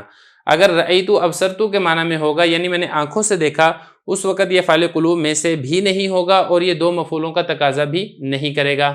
اور اسی طریقے سے جو رأیتو ہے کبھی کبھی ابصرتو کے معنی میں ہوتا ہے، اور اسی طریقے سے جو وجدتو ہے، وجدتو کا ایک معنی جیسا کہ میں نے آپ کو اوپر بتایا تھا کہ یہ اس کا ایک معنی ہوتا ہے یقین والا، اور ایک اس کا معنی ہوتا ہے اصبت الضالہ کسی گمشدہ چیز کو پانا۔ اگر یہ اصبت الضالہ یعنی کسی گمشدہ چیز کو پانے کے معنی میں استعمال ہوگا تو اس وقت یہ افعال قلوب میں سے نہیں ہوگا۔ یہ فرما رہے ہیں کہ وجدتو کبھی کبھی اصبت الضالہ کے معنی میں بھی ہوتا ہے، ایسی صورت میں یہ ایک مفعول کو نصب دیں گے، یعنی یہ سارے جو مثال ذکر کی نا ظننتو اتہمتو کے معنی میں ہو، علمتو یہ عرفتو کے معنی میں ہو، رأیتو ابصرتو کے معنی میں ہو، وجدتو یہ اصبتو کے معنی میں ہو، ایسی صورت میں یہ ایک مفعول کو نصب دیں گے اور افعال قلوب میں سے بھی نہیں ہوں گے۔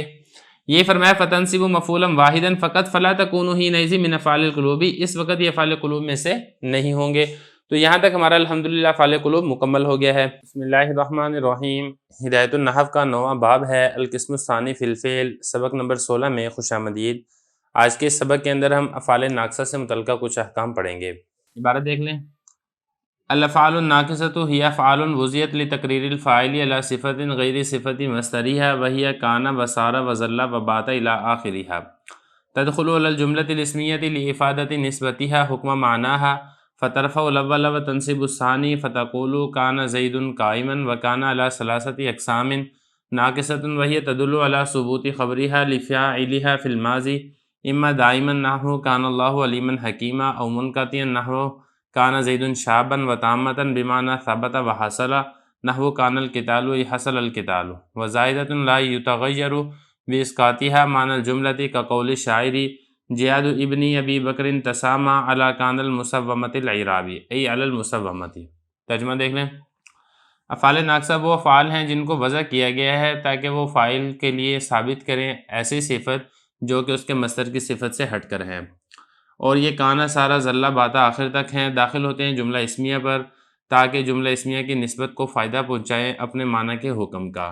یہ اول کو رفع دیتے ہیں، دوسرے کو نصب دیتے ہیں۔ آپ کہیں گے کانا زید قائمن، اور کانا 3 قسموں پر ہے۔ نمبر 1 ناقصہ، اور یہ وہ ہے جو دلالت کرتا ہے خبر کے فاعل کے لیے ثابت ہونے پر زمانہ ماضی میں یا تو ہمیشہ ہوگا جیسا کہ کان اللہ علیما حکیمہ، یا منقطع ہوگا جیسے کان زید شابہ، یا تامہ ہوگا جو کہ ثابتہ اور حاصلہ کے معنی میں ہے جیسے کان القتال یا حصل القتال، اور زائدہ ہوگا کہ اس کو ساکت کرنے سے جملے کا معنی تبدیل نہیں ہوگا جیسا کہ شاعر کا قول ہے جیاد ابن ابی بکر تسامى علی کان المسومۃ العرابی، اصل میں یہ تھا ای علی المسومۃ۔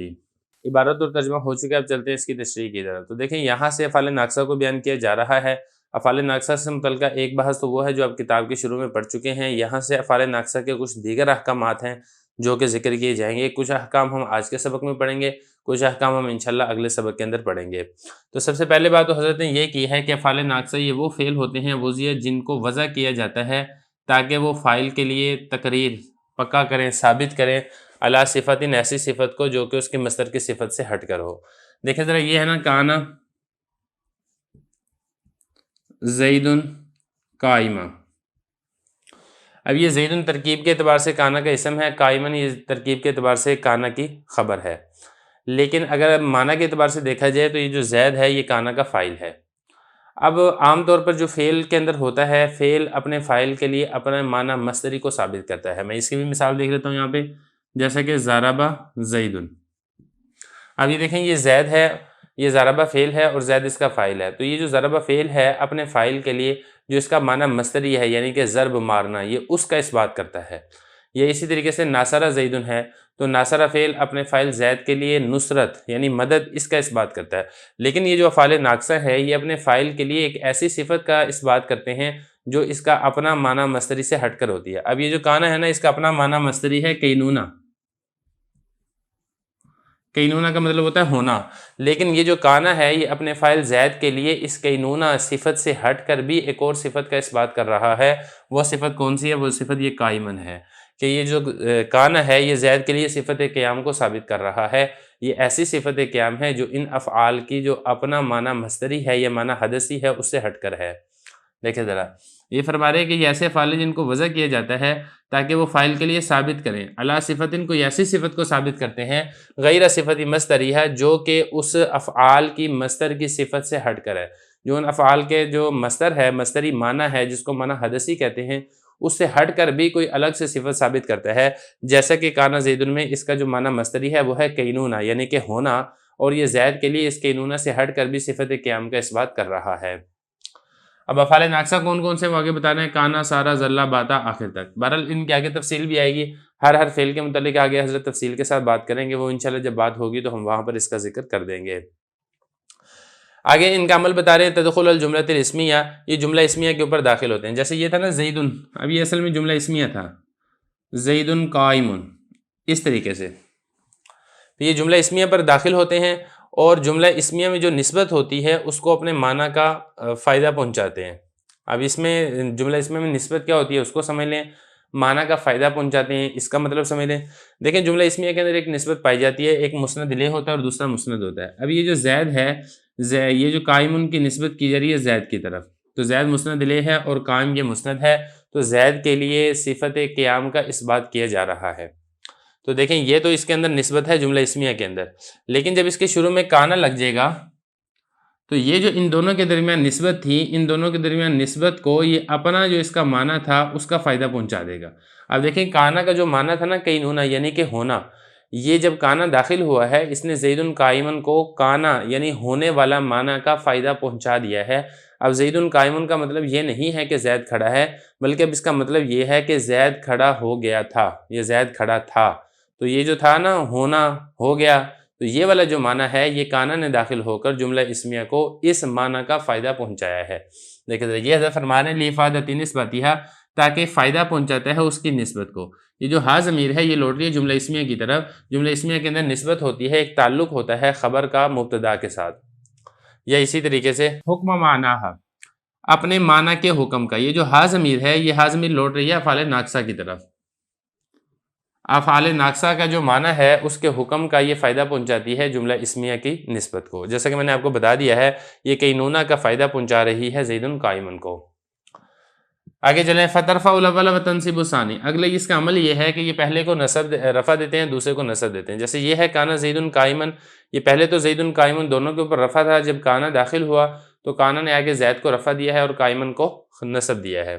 فتقول کانا زید قائمہ، آپ کہیں گے کانا زید قائمہ۔ بالکل یہ صرف اسی کے ساتھ نہیں ہے، باقی سارے افعال بھی ایسے ہی کرتے ہیں۔ سارا زید غنی، یا زید غنی ہو گیا، یہاں پر بھی ایسے ہی ہوا ہے، سارا نے آگے زید غنی جو جملہ اسمیہ تھی اس کو اپنے معنی کا فائدہ پہنچایا ہے، اور اسی طریقے سے یہ بھی پہلے کو رفع دے گا دوسرے کو نصب دے گا، سارے کے سارے افعال کا یہی عمل ہے۔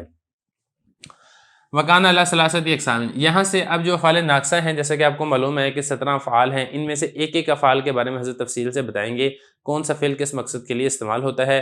تو چونکہ افعال ناقصہ میں سے سب سے پہلا فعل وہ کانا ہے، تو کانا کے بارے میں حضرت وضاحت فرما رہے ہیں کانا علی ثلاثۃ اقسام، کانا کی 3 قسمیں ہیں۔ نمبر 1 کانا ناقصہ، پہلا جو ہے وہ فعل ناقص کانا ہے۔ اب یہ کانا ناقصہ کا کیا مطلب ہے؟ وہی تدل علی ثبوت خبرها لفاعلها فی الماضی، یہ اپنے فاعل کے لیے خبر کو ثابت کرتا ہے زمانہ ماضی کے اندر۔ اب یہ دیکھیں جو زید قائم، یہ زید ہے نا، یہ اس کا فاعل ہے کانا کا، اور قائم یہ خبر ہے کانا کی۔ اب یہ جو کانا نے زید کو یہ جو قائمن خبر تھا اس کا فائدہ پہنچایا ہے، اس کا اثبات کیا ہے۔ یہ فرما رہے ہیں یہ دلالت کرتا ہے علی ثبوت خبریہ، خبر کے ثابت ہونے کے لیے، حاضمیر لوٹ رہی ہے کانا کی طرف، لفاعلہ اس کے فاعل کے لیے، کس کے فاعل کے لیے؟ کانا کے فاعل کے لیے۔ اب یہ جو قائمن کانا کی خبر ہے اس نے اس کو ثابت کیا ہے اپنے فاعل زید کے لیے زمانہ ماضی میں، کہ زید زمانہ ماضی کے اندر کھڑا تھا۔ اب جو زمانہ ماضی کے اندر کھڑا تھا اس کی 2 قسمیں ہیں، یعنی جو کانا ہے اپنی خبر کا اثبات کرتا ہے اپنے فاعل کے لیے زمانہ ماضی میں، یہ 2 قسم پر ہوتا ہے۔ یا تو یہ ہے کہ زمانہ ماضی میں جو کانا کے فاعل کے لیے خبر کا اثبات وہ ہمیشہ رہا ہے، کبھی منقطع نہیں ہوا ہے، ایک اس کا مطلب یہ ہے۔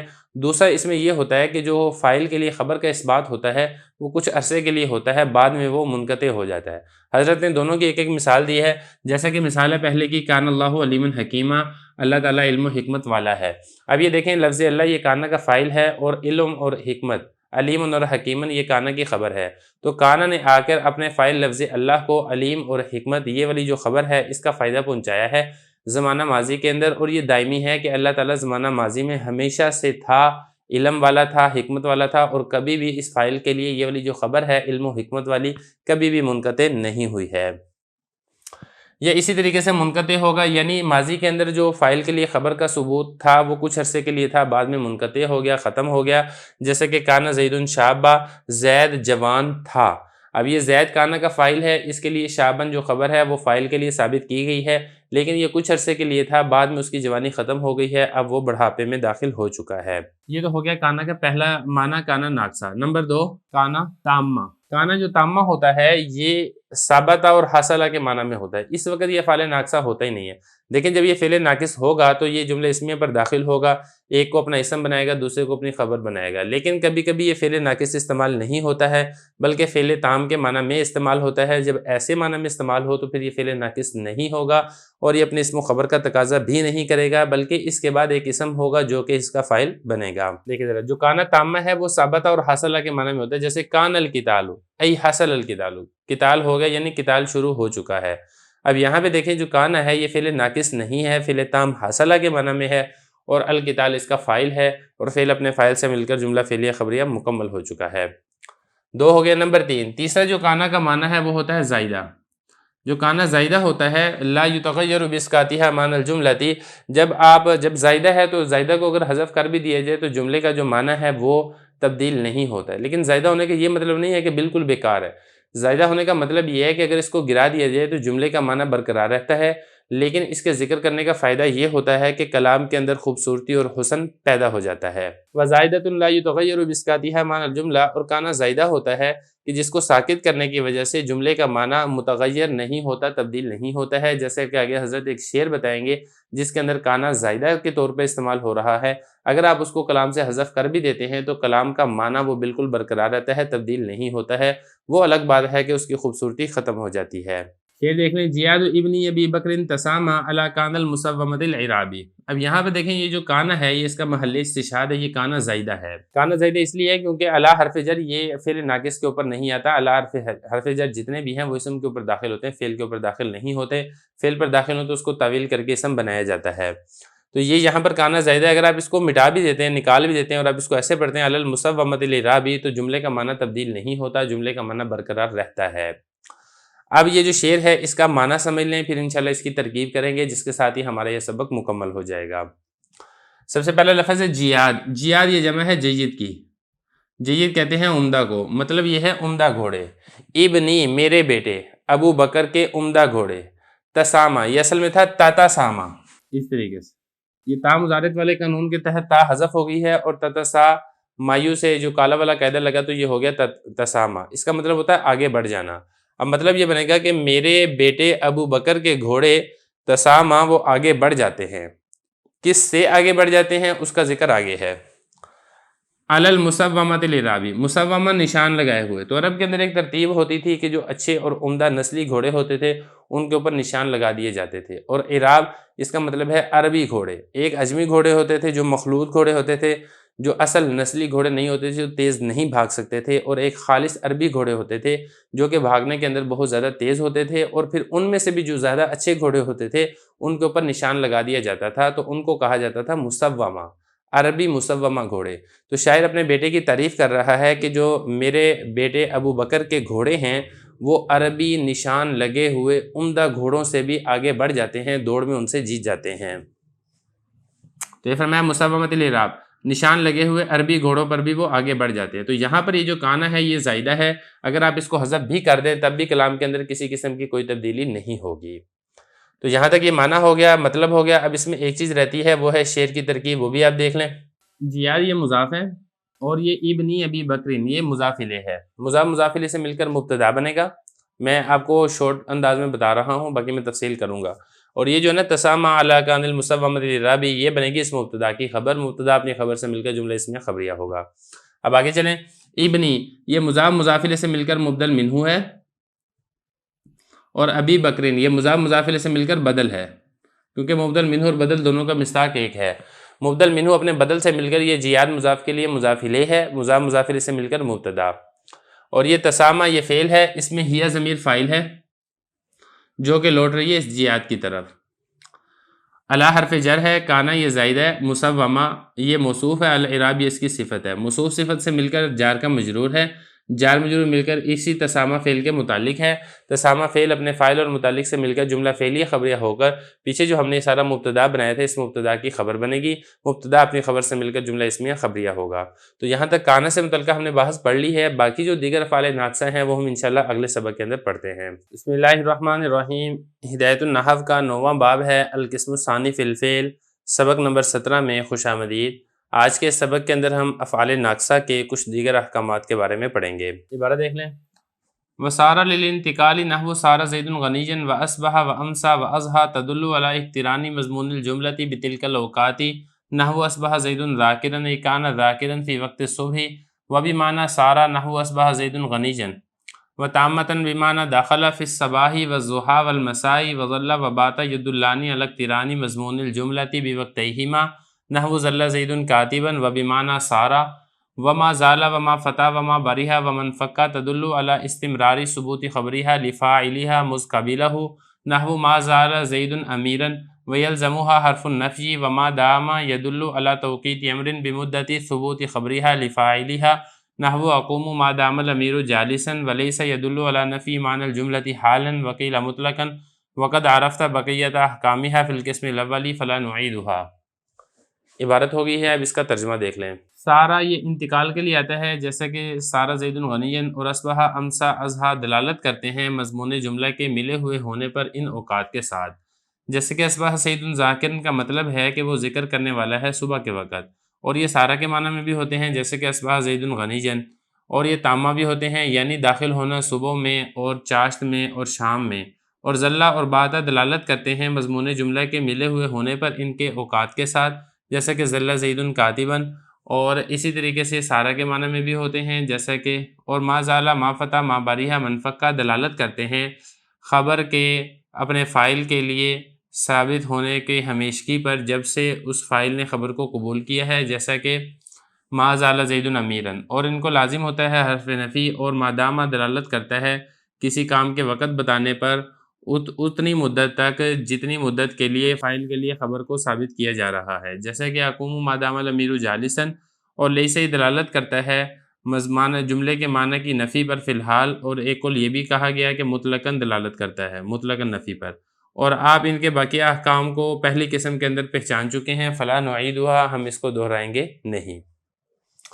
عبارت و ترجمہ ہو چکا ہے، اب چلتے ہیں تشریح کی طرف۔ دیکھیں افعال ناقصہ کام کیا کرتے ہیں، وہ کس ترتیب سے آتے ہیں، وہ ساری وضاحت ہم پہلے سبق کے اندر پڑھ چکے ہیں۔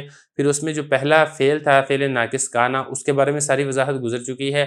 اب جو باقی افعال ہیں ان کے بارے میں ایک ایک کر کے بتائیں گے۔ تو اس کے بعد جو اگلا فعل ہے وہ ہے سارہ۔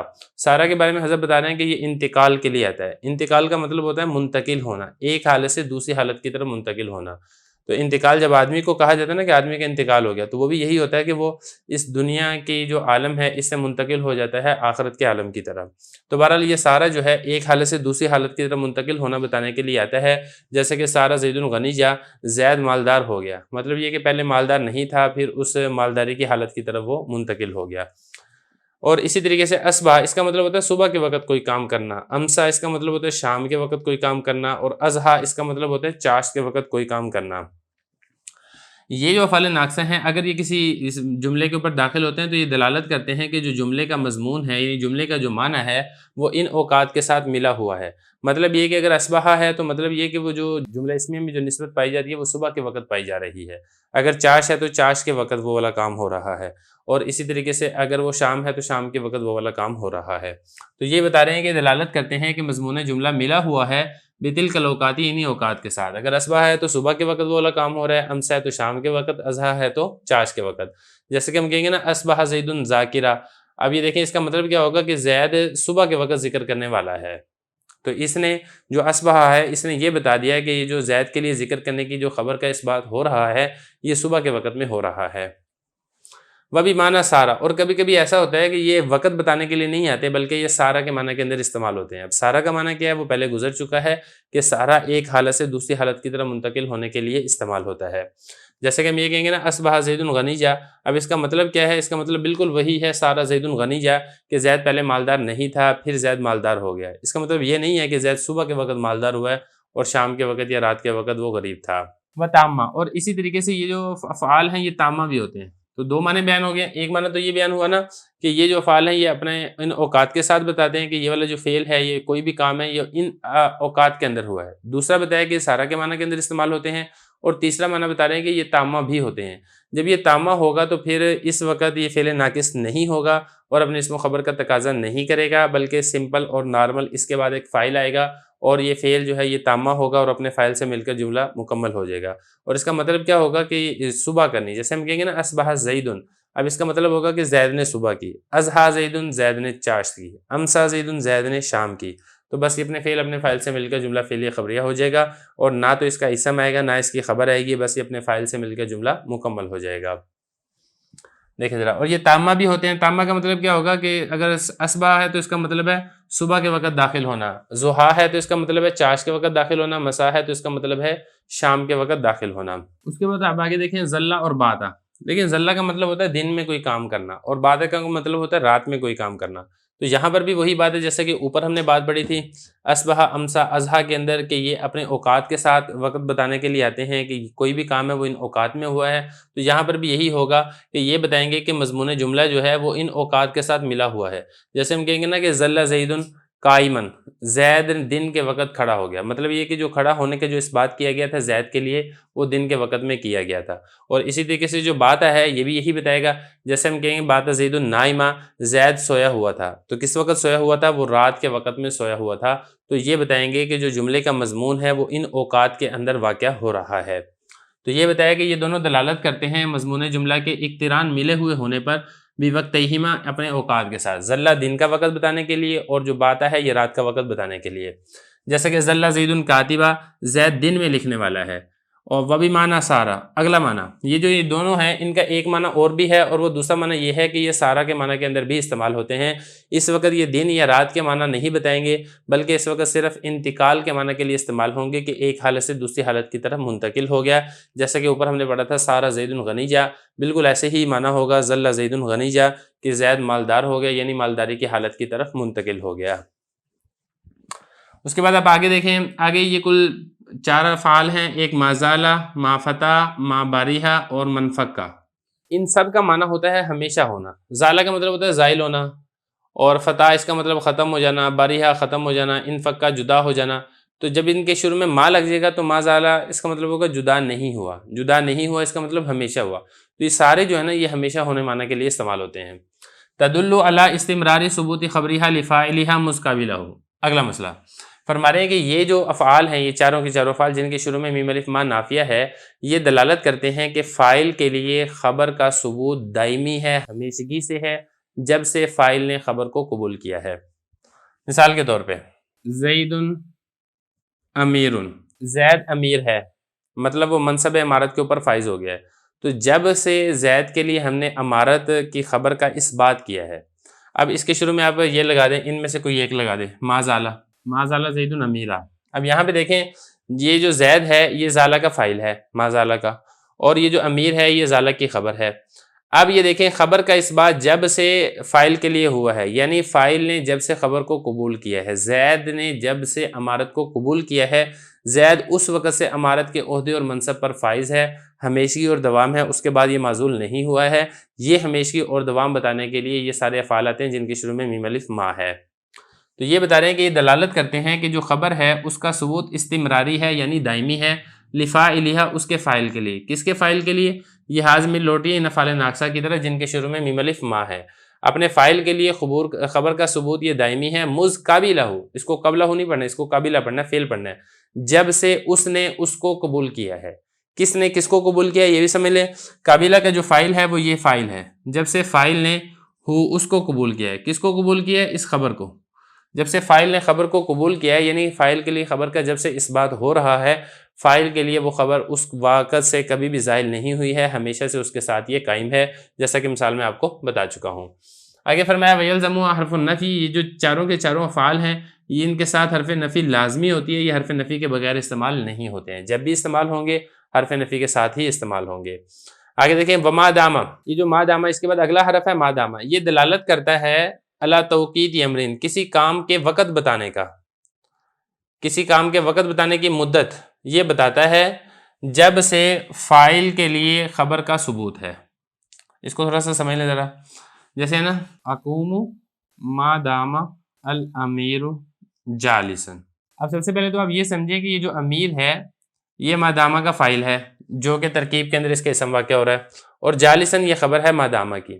جب سے فاعل کے لیے خبر کا ثبوت ہے، یعنی جب سے امیر بیٹھا ہوا ہے، یہ کہا نا اللہ ثبوت خبریہ لفاعلیہ، اس کی خبر، کس کی خبر؟ یہ افعال ناقصہ مادامہ کی خبر، لفاعلیہ اس افعال ناقصہ مادامہ کے فاعل کے لیے جب تک ثابت ہے اس وقت تک کسی کام کی مدت بتانے کے لیے آتا ہے۔ تو اب یہ دیکھیں جو شروع میں کہا نا اقوم، میں کھڑا رہا، تو میں کب تک کھڑا رہا، میرے کھڑے ہونے کی مدت کیا تھی، یہ بتا رہے ہیں۔ یہ جو اقوم ہے اس کی مدت بتا رہا ہے کہ میرے کھڑے ہونے کی مدت اتنی تھی جب تک امیر بیٹھا ہوا تھا، یعنی فاعل کے لیے جب تک خبر کا ثبوت تھا اسی وقت کسی کام کی مدت بتانے کے لیے یہ مادامہ کا لفظ استعمال ہوتا ہے، جیسا کہ اس جملے کے اندر مادامہ نے اقوم کھڑے ہونے کی مدت کو بتایا ہے کہ کھڑے ہونے کی مدت اتنی ہی ہے جب تک امیر کے لیے جلوس یعنی بیٹھنے کا اس بات کیا گیا ہے۔ یہ فرمایا کہ مادامہ دلالت کرتا ہے اللہ توقیت امرن، کسی کام کے وقت بتانے کا، مدت بتانے کا، ثبوت خبریہ لفاعلیہ، جتنی مدت کے لیے اس خبر فاعل کے لیے خبر کا ثبوت ہے اتنی مدت کے لیے کسی کام کا کوئی وقت بتانے کے لیے مادامہ کا لفظ استعمال ہوتا ہے، جیسے اقوم مادام الامیر جالسا۔ اب اس کے بعد آگے لفظ ہے لیسا۔ لیسا ہے یہ جو دلالت کرتا ہے اللہ نفی معنی الجملۃ حالا، مضمون جملہ کی فی الحال نفی کرنے کا، جیسے ہم کہنا کہ لیسا زید قائمہ، زید کھڑا نہیں ہے، تو اس کا مطلب ہے کہ زید اس وقت کھڑا نہیں ہے۔ اس سے کوئی غرض نہیں ہے کہ پہلے کھڑا تھا یا پہلے کھڑا نہیں تھا یا بعد میں کھڑا ہے یا بعد میں کھڑا نہیں ہوگا۔ تو یہ بتایا کہ جو لیسا ہے یہ جملے کے معنی کی فی الحال نفی کے لیے استعمال ہوتا ہے، وکیلا مطلقاً، اور ایک قول یہ بھی ہے کہ مطلق نفی کے لیے آتا ہے، اس میں فی الحال والا معنی نہیں پایا جاتا ہے۔ باقی اس کے علاوہ جو بقیہ احکام ہیں وہ پہلی قسم کے اندر ہم ذکر کر چکے ہیں، فلا نعیدھا، حضرت فرما رہے ہیں کہ یہاں پر ہم اس کو مزید نہیں دہرائیں گے۔ بسم اللہ الرحمن الرحیم۔ ہدایت النحو کا 9واں باب ہے القسم الثانی فی الفعل، سبق نمبر 18 میں خوش آمدید۔ آج کے سبق کے اندر ہم افعال مقاربہ کے بارے میں پڑھیں گے۔ فصل افعال المقاربۃ ہی افعال وضعت للدلالۃ علی دنو الخبر لفاعلها وهي ثلاثة اقسام، الاول للرجاء وهو عسى وهو فعل جامد لا يستعمل منه غير الماضي، وهو في العمل مثل كاد الا ان خبره فعل مضارع مع انه عسى زيد ان يقوم، ويجوز تقديم الخبر على اسمه نحو عسى ان يقوم زيد، وقد يحذف انه عسى زيد يقوم، والثاني للحصول وهو كاد وخبره مضارع دون انه كاد زيد يقوم، وقد تدخل انه كاد زيد يقوم، والثالث للاخذ والشروع في الفعل وهو طافق وجعل وقرب واخذ، واستعمالها مثل كاد نحو طافق زيد يكتب واوشك، واستعمالها مثل عسى وكاد۔ ترجمہ دیکھ لیں۔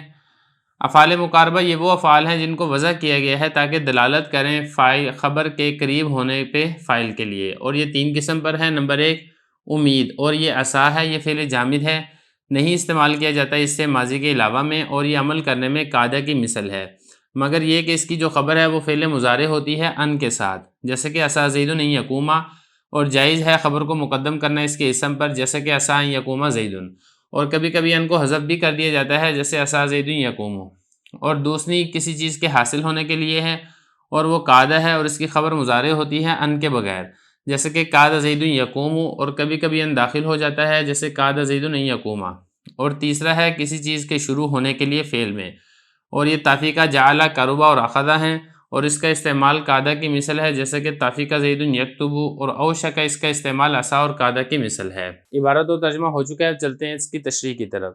تو دیکھیں یہاں سے فعل مقاربہ کو بیان کیا جا رہا ہے، مقاربہ کا لفظ ہی بتا رہا ہے کہ یہ قریب سے ہے، تو اس میں بھی یہی ہوتا ہے کہ یہ افعال ہوتے ہیں، ان کے بعد ایک ان کا فاعل ہوتا ہے، دوسری ان کی خبر ہوتی ہے، اور یہ افعال اس چیز کے اوپر دلالت کرتے ہیں کہ ان کی جو خبر ہے یہ فاعل کے قریب ہو چکی ہے، تو جو ان کا جو فاعل ہوتے ہیں اس کو ان کا اسم کہا جاتا ہے اور خبر کو ان کی خبر کہا جاتا ہے۔ دیکھیں ذرا، یہی فرما رہے ہیں کہ افعال مقاربہ یہ وہ افعال ہیں جن کو وضع کیا گیا ہے۔ کیوں وضع کیا گیا ہے؟ تاکہ یہ دلالت کریں، کس بات پر دلالت کریں؟ علی دنو الخبر، خبر کے قریب ہونے پر دلالت کریں، لفاعلھا، کہ جو خبر ہے، خبر کا حاصل ہونا یہ فاعل کے قریب ہے، کہ قریب ہے فاعل کو یہ خبر حاصل ہو جائے گی۔ مثال سے بات سمجھ میں آئے گی۔ اور آگے فرمایا کہ اس کی 3 قسمیں ہیں۔ نمبر 1 ہے امید، یہ جو افعال مقاربہ ہیں یہ 3 قسم کے، اور پہلے جو قسم کا فعل ہے وہ امید کے لیے وہ لفظ عسى استعمال ہوتا ہے۔ آگے فرمایا کہ جو عسى ہے یہ فعل جامد ہے، نہیں استعمال ہوتا ماضی کے علاوہ میں۔ دیکھیں ذرا، دیکھیں جو فعل ہے یہ مشتق ہوتا ہے اور یہ جامد نہیں ہوتا ہے، کیونکہ فعل جو ہے نا اس کی گردانیں تبدیل ہوتی رہتی ہیں، ماضی ہے، مضارع ہے، امر ہے اور نہیں ہے، لیکن یہ جو عسى ہے یہ ایسا فعل ہے جو کہ فعل جامد ہے۔ مطلب کہنے کا یہ ہے کہ ماضی کے علاوہ جو دیگر گردانیں فعل کی آتی ہیں وہ اس فعل سے نہیں آتی ہیں، نہ اس سے مضارع آتا ہے، نہ اس سے امر آتا ہے، نہ اس سے نہیں آتا ہے، اور مضارع سے بننے والی گردانیں لم جازمہ ہے، مستقبل، تاکید، ثقیلہ، خفیفہ، اور اسی طریقے سے لن ناصبہ، یہ والی گردانیں بھی اس سے نہیں آتی ہیں۔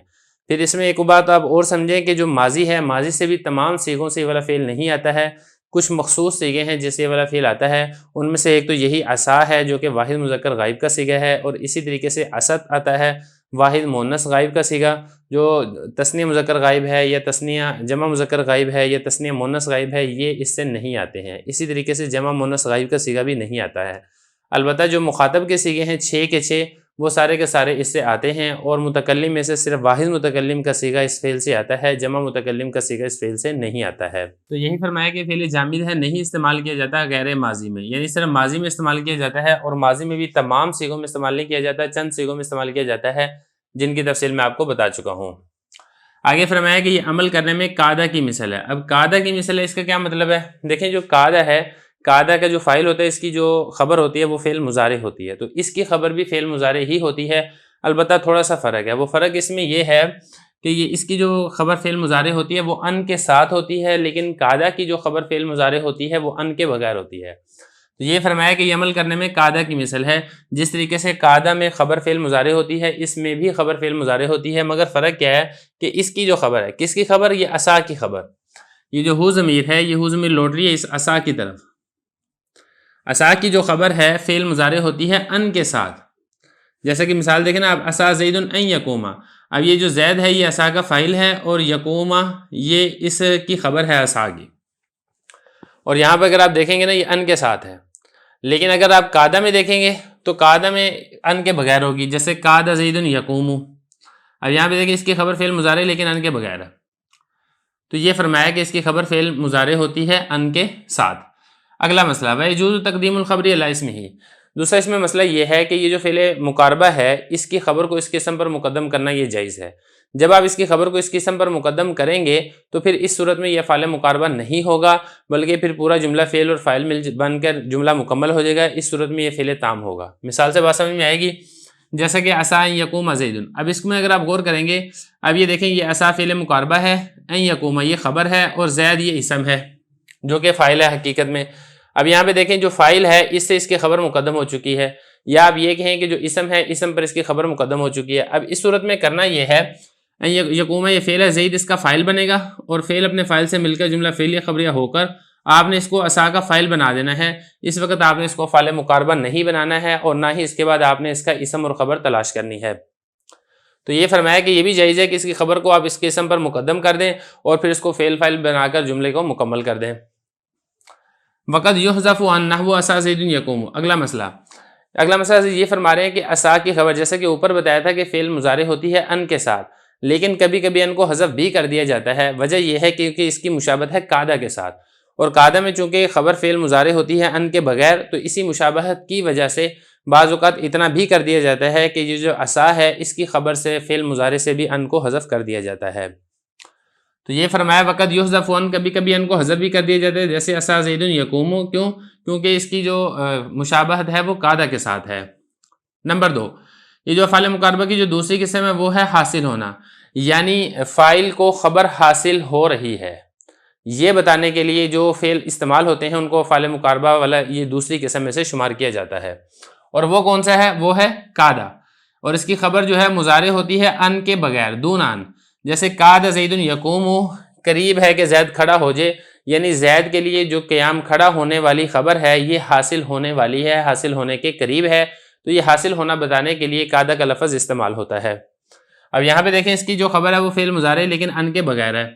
وقت تدخل ان نحو قعد زید یقوم، لیکن کبھی کبھی ان داخل بھی ہو جاتا ہے، جیسے قعد زید یقوم۔ وجہ یہ ہے کہ اس کی مشابہت ہے عصا کے ساتھ، جس طریقے سے عصا کی مشابہت ہے قاعدہ کے ساتھ۔ تو عصا کے اندر ہم نے کہا تھا کہ ان آتا ہے، تو اسی لیے چونکہ اس کی مشابہت بھی عصا کے ساتھ ہے تو بعض اوقات اس کی خبر سے پہلے بھی ان مقدم کر دیا جاتا ہے۔ یہ بالکل ویسے ہی ہے جیسا کہ ہم اوپر عصا کے اندر پڑھ چکے تھے کہ عصا کی خبر سے بھی بعض اوقات ان کو حذف کر دیا جاتا ہے کیونکہ اس کی مشابہت قاعدہ کے ساتھ ہے۔ یہ فرما رہے ہیں جیسے قعد زید ان یقوم۔ والثالث لللفظ والشروع فی الفعل، اور جو تیسری قسم ہے فعل مقاربہ کی وہ یہ ہے کہ کوئی کام شروع ہونے والا ہو تو کسی کام کو شروع کیا جا رہا ہو اس کے لیے جو سا فعل بنایا جاتا ہے اس کو فعل مقاربہ کی تیسری قسم میں سے شمار کیا گیا ہے. اور یہ اس کے لیے کچھ افعال ہیں، ان میں سے ایک ہے طافی کا، اور نمبر 2 جعلا، نمبر 3 کاروبا، اور نمبر 5 آخذا. ان سب کا معنی تقریباً یہی ہے کہ کسی کام کا شروع ہونا، کسی کام کو اختیار کرنا.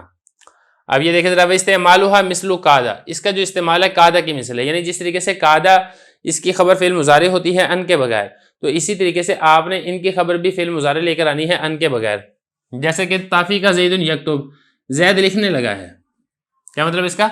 کہ زید قریب ہے کہ وہ لکھنا شروع کر دے، یعنی کوئی کام فعل میں شروع ہوا جا رہا ہے، یہ بتانے کے لیے فعل مقاربہ آ رہا ہے. اور اسی طرح ایک اور لفظ ہے اوشا کا، یہ بھی اسی قسم میں سے ہے، کوئی کام شروع کرنے کے لیے والا فعل استعمال ہوتا ہے. اور کہہ رہے ہیں کہ اس کا جو استعمال ہے عصا اور قادہ کی مثل ہے. کیا مطلب؟ یعنی یہ جو اوشا کا ہے، آپ اس کو عصا کے ساتھ مشابہ قرار دیتے ہوئے اس کی خبر فعل مضارع لے کر آئیں ان کے ساتھ، یہ بھی درست ہے. اور آپ اس کو قادہ کے مشابہ قرار دیتے ہوئے اس کی خبر فعل مضارع لے کر آئیں ان کے بغیر، یہ بھی درست ہے. تو دونوں طریقے سے یہ استعمال ہوتا ہے. تو یہاں تک ہمارا فعل مقاربہ یہ مکمل ہو گیا ہے. بسم اللہ الرحمن الرحیم. ہدایت النحو کا 9واں باب ہے القسم الثانی فی الفعل، سبق نمبر 19 میں خوش آمدید. آج کے سبق کے اندر ہم فعل تعجب کے 2 صیغے اور اس سے متعلقہ تفصیل کو پڑھیں گے. عبارت دیکھ لیں.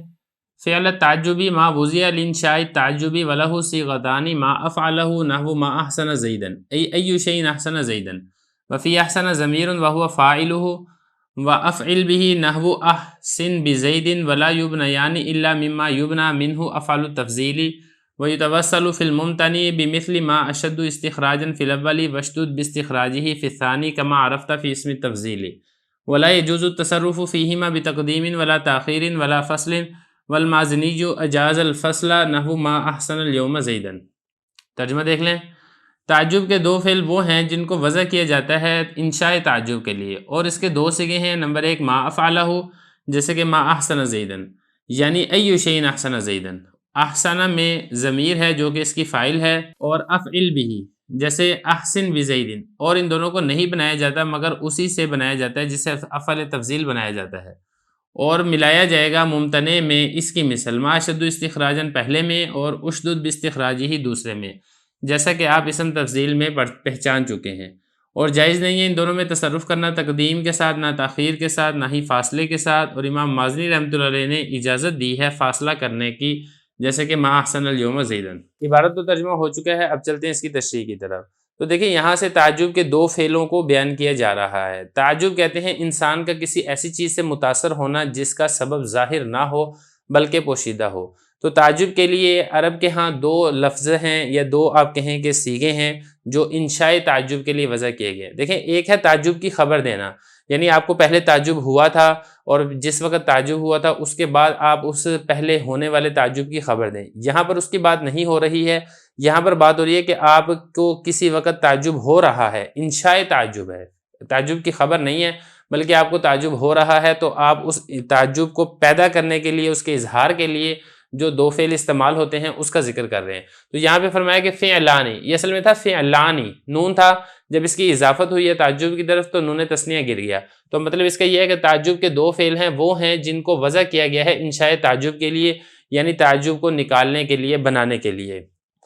اب یہ 2 فعل کون سے ہیں؟ یہ فرما رہے اس کے لیے 2 صیغے ہیں یا 2 فعل ہیں. نمبر 1 ما افعلہ، اس کی مثال کیا ہے؟ ما احسن زیدا. دیکھیں آپ اس کو اس طریقے سے ذکر کریں، ما احسنہ تب بھی ٹھیک ہے، کیونکہ یہ جو ہو ضمیر ہے یہ مفعول کی ضمیر ہے، اور آپ ہو ضمیر کے بجائے اسم ظاہر ذکر کر دیں اس طریقے سے ما احسن زیدن، تب بھی درست ہے. دونوں صورتوں کے اندر یہ ٹھیک ہے. تو یہاں پر جو ہے ضمیر ہے، اور یہاں پر یہ انہوں نے ضمیر کے بجائے اسم ظاہر ذکر کر دیا. اب یہ جو میم الف ما ہے یہ ما ایو شیء کے معنی میں ہے. ایو شیء احسن زیدن، کس چیز نے زید کو حسین کر دیا. تو یہ ایک تعجب کیا جا رہا ہے اسے. اب اس کی ترکیب کس طریقے سے ہوگی وہ بھی دیکھ لیں. ایو شیء مضاف مضاف الیہ سے مل کر یہ بنے گا مبتدا، اور احسن یہ فعل ہے، اس میں ہوا ضمیر بنے گا اس کا فاعل، اور زید یہ بنے گا احسن کا مفعول. تو احسن فعل اپنے فاعل اور مفعول سے مل کر جملہ ہو کر پھر یہ بن جائے گا اس مبتدا کی خبر. یہ بتا رہے ہیں کہ جو احسن ہے اس میں ضمیر اس کا فاعل بنے، یہ جو زید ہے یہ احسن کا فاعل نہیں ہے بلکہ اس کا مفعول ہے. تو یہ اس طریقے سے آپ نے اس کی ترکیب کرنی ہے. تو یہ تعجب کرنے کے لیے ایک اس طریقے سے استعمال ہوتا ہے کہ آپ باب افعال سے واحد مذکر غائب فعل ماضی کا صیغہ لے کر آئیں اور جس شخص کے بارے میں آپ کو تعجب کیا کر رہے ہیں آپ اس کو مفعول بنا کر ذکر کریں. ایک طریقہ یہ ہے. اور دوسرا اس میں طریقہ یہ ہوتا ہے کہ آپ اس سے آپ لے کر آئیں صیغہ افعل بہ، امر کا صیغہ آپ لے کر آئیں، جیسے کہ احسن بزید. تو یہاں پر بھی وہی بات ہے کہ یہاں پر افعل بہ میں باہر فجر کے بعد ہی ضمیر مجرور لے آئے ہیں اور یہاں پر ضمیر کے بجائے اسم ظاہر ذکر کر دیا. بات ایک ہی ہے. افعل احسن یہ باب افعال سے امر کا صیغہ ہے واحد مذکر مخاطب کا.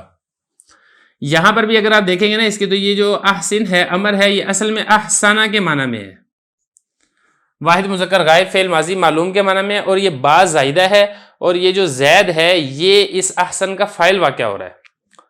تو یہ اس طریقے سے اس کو آپ نے ذکر کرنا ہے. تو مطلب اس کا بھی وہی ہے کہ زید کے حسن کے اوپر تعجب کیا جا رہا ہے. یہ بات. اب اس کے بعد اگلا مسئلہ فرما رہے ہیں کہ یہ جو تعجب کے دو فعل ہیں یہ صرف اسی فعل سے بنتے ہیں یا اسی باب سے، اسی گردان سے بنتے ہیں جن سے اسم تفضیل بنتا ہے. دیکھیں اسم تفضیل کے بارے، جب ہم اسم تفضیل کے بارے میں سبق پڑھا تھا جو کہ آپ کو پیچھے نظر بھی آ جائے گا، وہاں پہ بڑی تفصیل کے ساتھ یہ والی بحث گزری تھی کہ اسم تفضیل ہر باب سے نہیں بنتا. ایک تو یہ کہ ثلاثی مجرد سے بنتا ہے، اور دوسری بات اس میں یہ پڑھی تھی کہ ثلاثی مجرد سے بھی صرف اسی باب سے بنتا ہے جس کے اندر لون اور عیب کا معنی نہ ہو. اور اسی طریقے سے ہم نے وہاں پر یہ بھی پڑھی تھی کہ ثلاثی مزید فی سے اسم تفضیل نہیں بنتا، اور اگر ثلاثی مزید فی سے اسم تفضیل بنانا ہو تو وہ ایک طریقہ تھا مکمل جس طریقے سے آپ بنا سکتے ہیں، یا اسی طریقے سے اگر لون و عیب والے باب سے اگر آپ نے اسم تفضیل بنانا ہے تو اس کا بھی ایک طریقہ تھا. تو بالکل یہاں پر بھی وہی والا اصول جاری ہوگا کہ جو تعجب کے دو فعل ہیں آپ نے اس کو صرف اسی باب سے بنانا ہے جس سے آپ افعل تفضیل یعنی اسم تفضیل آپ بنا سکتے ہیں. یعنی ثلاثی مجرد سے لون و عیب کے علاوہ ابواب سے آپ بنائیں گے فعل تعجب، اور اسی طریقے سے جو ثلاثی مزید فی ہے یا رباعی ہے، رباعی مزید ہے، اس سے آپ نہیں بنائیں گے. اگر آپ نے ان سے بنانا ہے یعنی آپ نے رباعی سے بنانا ہے، ثلاثی مزید سے بنانا ہے، یا اسی طریقے سے آپ نے ثلاثی مجرد کے اس باب سے بنانا ہے جس کے اندر لون و عیب والا معنی پایا جاتا ہے، تو پھر اس کا کیا طریقہ ہے؟ اس کا طریقہ پھر آگے وہ ذکر ہو رہا ہے. ولا یبنى یعنی نہیں بنایا جاتا ان دونوں کو. کن دونوں کو؟ تعجب کے دونوں فعلوں کو نہیں بنایا جاتا الا مما مگر اسی سے، یبنى منہ اسی باب سے جس سے بنایا جاتا ہے اسم تفضیل افعل تفضیل، اسی سے ہی ان دونوں کو بنایا جائے گا، اس کے علاوہ ان دونوں کو نہیں بنایا جائے گا. وَيُتَوَسَّلُ فِي الْمُمْتَنِعِ. اگلا مسئلہ اس کے اندر یہ ہے کہ اگر آپ نے اس باب سے بنانا ہے جس سے اسم تفضیل نہیں بنایا جاتا، تو آپ نے اگر اس باب سے فعل تعجب بنانا ہے تو پھر کیا طریقہ ہے؟ تو دیکھیں اس کا طریقہ یہی ہے کہ جو فعل تعجب کے دو صیغے ہیں، ایک اس میں تھا افعل ماضی کا صیغہ باب افعال سے، اور دوسرا اس کے اندر تھا افعل امر حاضر کا صیغہ باب افعال سے. آپ نے شدت والا معنی بیان کرنا ہے یا ذوب والا معنی بیان کرنا ہے یا قباحت والا معنی بیان کرنا ہے، تو آپ اس معنی سے انہی دو وزنوں کے اوپر آپ صیغہ لے کر آئیں گے. یعنی یا تو آپ باب افعال سے ماضی کا صیغہ لے کر آئیں گے یا پھر آپ باب افعال سے امر کا صیغہ لے کر آئیں گے. مثال کے طور پہ اگر آپ نے یہ چیز بیان کرنی ہے کہ وہ کتنی ہی شدت کے ساتھ نکالنے والا ہے، اس کے اوپر آپ نے تعجب کرنا ہے. باب استفعال سے آپ نے تعجب کا صیغہ بنانا ہے. اب باب استفعال تو ثلاثی مزید فی ہے، ثلاثی مزید فی سے فعل تعجب نہیں آتا ہے، تو آپ یہ جو شدت والا معنی جس کے اوپر آپ تعجب کرنا چاہ رہے ہیں، آپ شدت والے معنی سے آپ اس کو ذکر کریں افعلا، یعنی فعل ماضی معلوم باب افعال سے ذکر کریں اس طریقے سے اشدہ. اور یہ جو میم الف ما ہے یہ شروع میں آپ ایسے ہی لیں، اور اس کے بعد جو مفعول ہے جس طریقے سے یہاں پر مفعول تھا نا زید پہلے صیغے میں، آپ مفعول اس باب کو مصدر کو لے کر آئیں جس باب سے آپ تعجب کا صیغہ بنانا چاہ رہے ہیں. جیسے کہ اشدہ تو آپ نے بنا دیا نا اس میں فعل ماضی سے، اور اس کے بعد استخراج باب استفعال سے بنانا چاہ رہے ہیں، تو استفعال کو آپ یہاں پر جس طریقے سے یہاں پر ہم نے زید کو لے کر آئے تھے مفعول بنا کر، یہاں پر آپ استخراج یعنی باب استفعال کے مصدر کو مفعول بنا کر ذکر کر دیں گے، اور آپ اس کو اس طریقے سے پڑھیں گے ما اشدہ استخراجن. یہ تو ہو گیا پہلے میں. اور دوسرے میں کیا ہوگا؟ اشدد باستخراجی. یہ میں نے جب یہ عبارت پڑھی تھی میں نے اس کو اشدد پڑھ دیا تھا، اس کی تصحیح کر لیں، یہ اشدد نہیں ہے یہ اشدد ہے. اب اس میں یہ دیکھیں یہاں پر یہ دوسرا طریقہ ہے صیغہ بنانے کا. جیسے ہم نے کہا تھا نا احسن بزیدن، آپ نے بالکل اسی طریقے سے اشدد، اس میں آپ نے امر کا صیغہ لے کر آئے واحد مذکر مخاطب کا، اور اس کے بعد با لے کر آئے ہیں، اس کے بعد جو استخراج اسی باب سے آپ مصدر کو لے کر آئے ہیں، با کے بعد آپ نے لفظوں میں مجرور بنا دیا ہے، لیکن معنی کے اعتبار سے یہ اسی کا فاعل واقع ہوگا اور با یہاں پر زائد ہوگی. تو یہ دو طریقے ہیں، ان دو طریقوں سے آپ ان ابواب سے فعل تعجب لا سکتے ہیں جن ابواب سے فعل تعجب کے صیغے نہیں آتے ہیں. تو یہ بنایا وہی توسلو بنایا جائے گا یا ملایا جائے گا فی الممتنع ممتنع ابواب میں، یعنی جن ابواب سے بنانا منع ہے اس طریقے سے بنایا جائے گا، ما اشد استخراجن پہلے سیغے میں اور اشدد استخراج ہی دوسرے سیغے میں، کما عرفت فی اسم تفضیلی، جیسا کہ آپ اسم تفضیل کے اندر اس کو بڑی تفصیل سے سمجھ چکے ہیں۔ ایک بات، اب اس کے بعد آخری مسئلہ حضرت یہ بیان فرما رہے ہیں کہ یہ جو فعل تعجب کے دو سیغے ہیں ان میں آپ تصرف نہیں کر سکتے۔ تصرف کا مطلب تبدیلی نہیں آپ کر سکتے۔ کیسی تبدیلی؟ جیسے ہے نا یہ پہلا ہے، اس پہلے میں اگر آپ دیکھیں گے نا میم الف ما یہ ہے، اس کے بعد افعل فعل ہے جیسے کہ یہ ہے، اور اس کے بعد اس کا مفعول ذکر کیا گیا ہے۔ آپ ایسا کریں کہ آپ یہ جو زید ہے اس کو مقدم کر دیں، احسن فعل کو مؤخر کر دیں، ایسا نہیں آپ کر سکتے۔ اور اسی طریقے سے جو دوسرا ہے احسن بزیدن، یہاں پر بھی آپ تقدیم و تاخیر نہیں کر سکتے کہ بزیدن کو آپ پہلے لیں احسن کو آپ بعد میں لیں، ایسا نہیں کر سکتے۔ جو ترتیب ہے اسی ترتیب کے ساتھ ذکر کرنا یہ ضروری ہے۔ یہ فرما رہے ہیں کہ تصرف کرنا ان دونوں میں جائز نہیں ہے، تقدیم و تاخیر کے ساتھ بھی آپ تصرف نہیں کر سکتے، تبدیلی نہیں کر سکتے، ولا فاصلین، اور فاصلہ بھی نہیں کر سکتے۔ اب فاصلہ کیسے ہوگا؟ جیسے کہ یہ ہے نا ما احسن زیدن، اب ما احسن کے درمیان آپ کسی چیز کا فاصلہ لیں، ما احسن فی الدار زیدن، تو ایسا نہیں کر سکتے۔ احسن فعل آئے گا، اسی کے فوراً بعد جو اس کا مفعول ذکر ہوگا۔ اور اسی طریقے سے جو یہ ہے احسن بزیدن، جب آپ نے احسن کو ذکر کرنا ہے تو آپ اس کے ساتھ دوبارہ فوراً بزیدن کو ذکر کریں گے، درمیان میں آپ کسی چیز کا فاصلہ نہیں لا سکتے۔ تو یہ فرمایا ولا فصلن، ان کے درمیان کسی قسم کا فاصلہ بھی نہیں آ سکتا، لیکن علامہ مازنی رحمہ اللہ تعالیٰ وہ کہتے ہیں کہ جو اگر آپ ظرف کا فاصلہ لے کر آئیں تو وہ جائز ہے۔ علامہ مازنی اجازہ وہ جائز قرار دیتے ہیں فاصلہ لانے کو ظرف کا، جیسے کہ ما احسن اليوم زیدن، اب یہاں پہ دیکھیں احسن یہ تو ہو گیا نا فعل، اور زیدن یہ اس کا مفعول تھا، درمیان میں اليوم کا فاصلہ آ گیا۔ یہ علامہ مازنی رحمۃ اللہ علیہ کے نزدیک جائز ہے۔ وہ فرماتے ہیں کہ ظرف کے اندر اتنی وسعت اور گنجائش ہوتی ہے جو ظرف کے علاوہ نہیں پائی جاتی ہے، لہذا ظرف کا فاصلہ لانا جائز ہے، اس کے علاوہ کسی اور کا فاصلہ لانا جائز نہیں ہے۔ بسم اللہ الرحمن الرحیم۔ ہدایت النحو کا 9واں باب ہے القسم الثانی فی الفعل، سبق نمبر 20 میں خوش آمدید۔ آج کے سبق کے اندر ہم افعال مدح اور ضم کے بارے میں پڑھیں گے۔ عبارت دیکھ لیں۔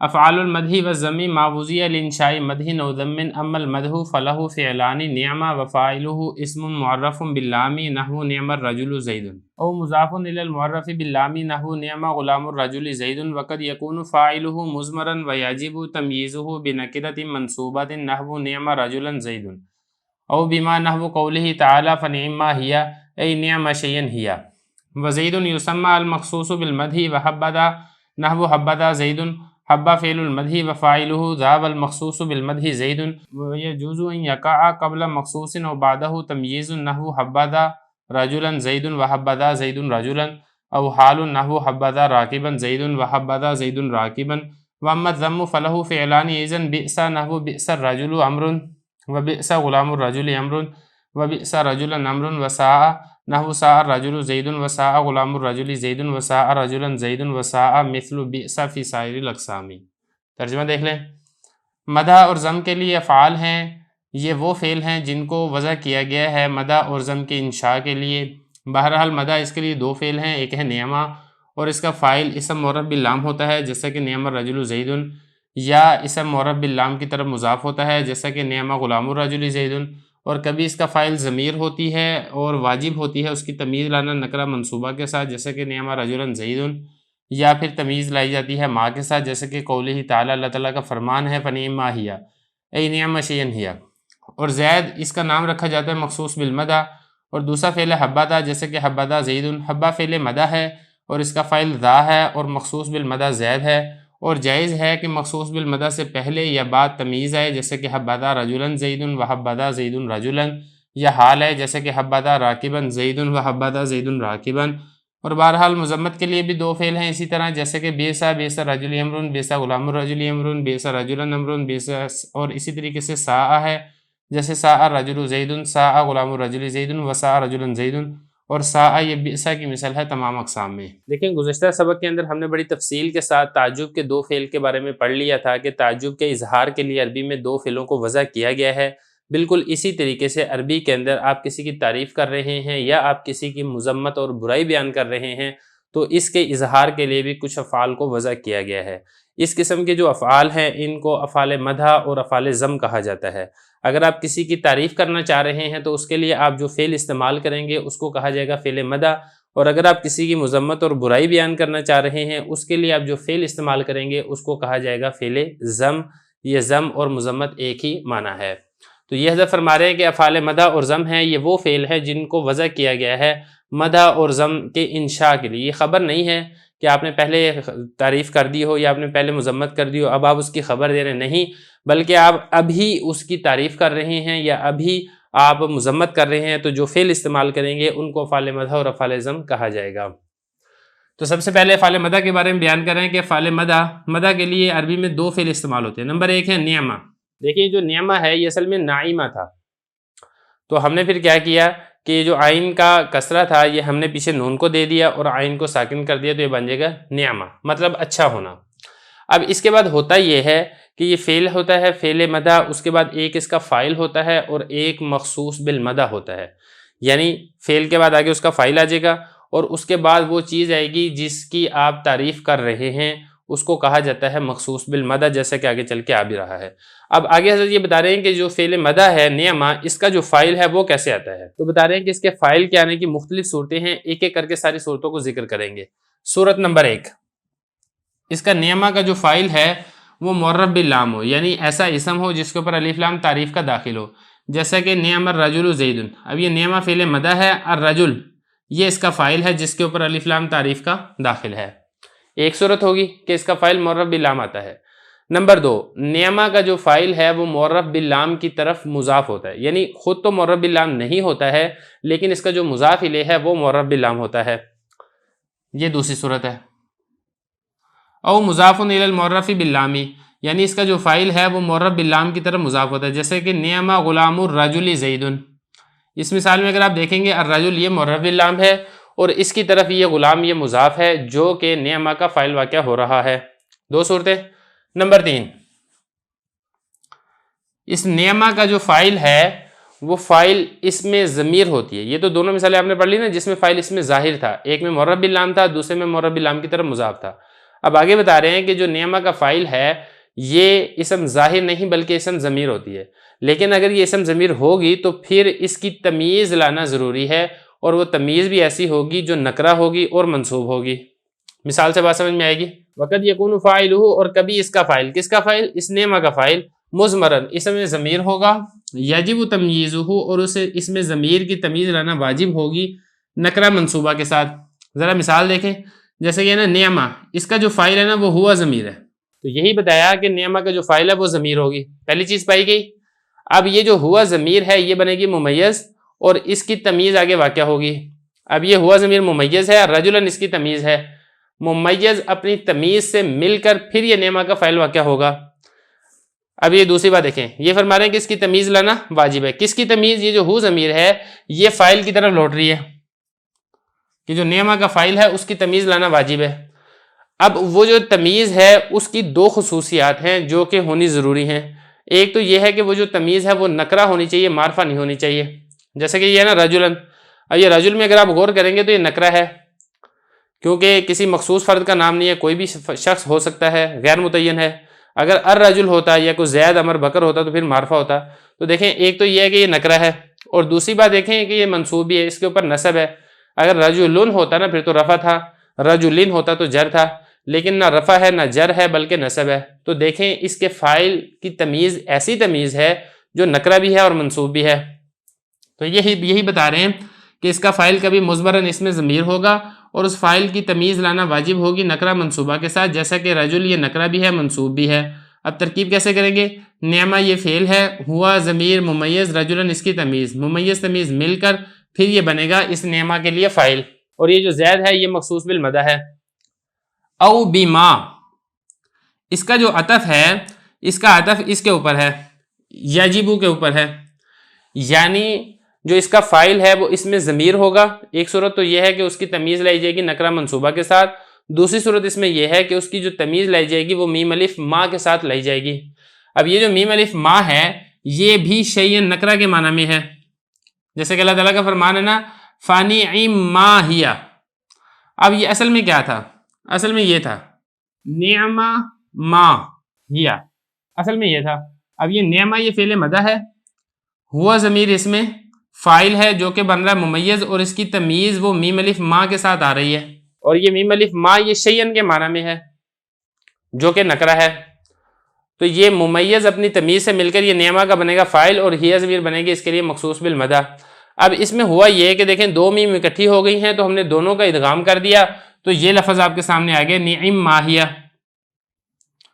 دونوں کا ادغام کیا تو جس سے پہلے والا آئین تھا اس کو ہم نے کسرہ دے دیا، تو یہ فرما رہے ہیں ما کے ساتھ، او بیما، بیما کا مطلب میم الف ما کے ساتھ اس کی تمیز لائی جائے گی، جیسے کہ اللہ تعالیٰ کا فرمان ہے فنعم ماہیہ ای نعم شیئن ہیا، اصل عبارت یہ ہے۔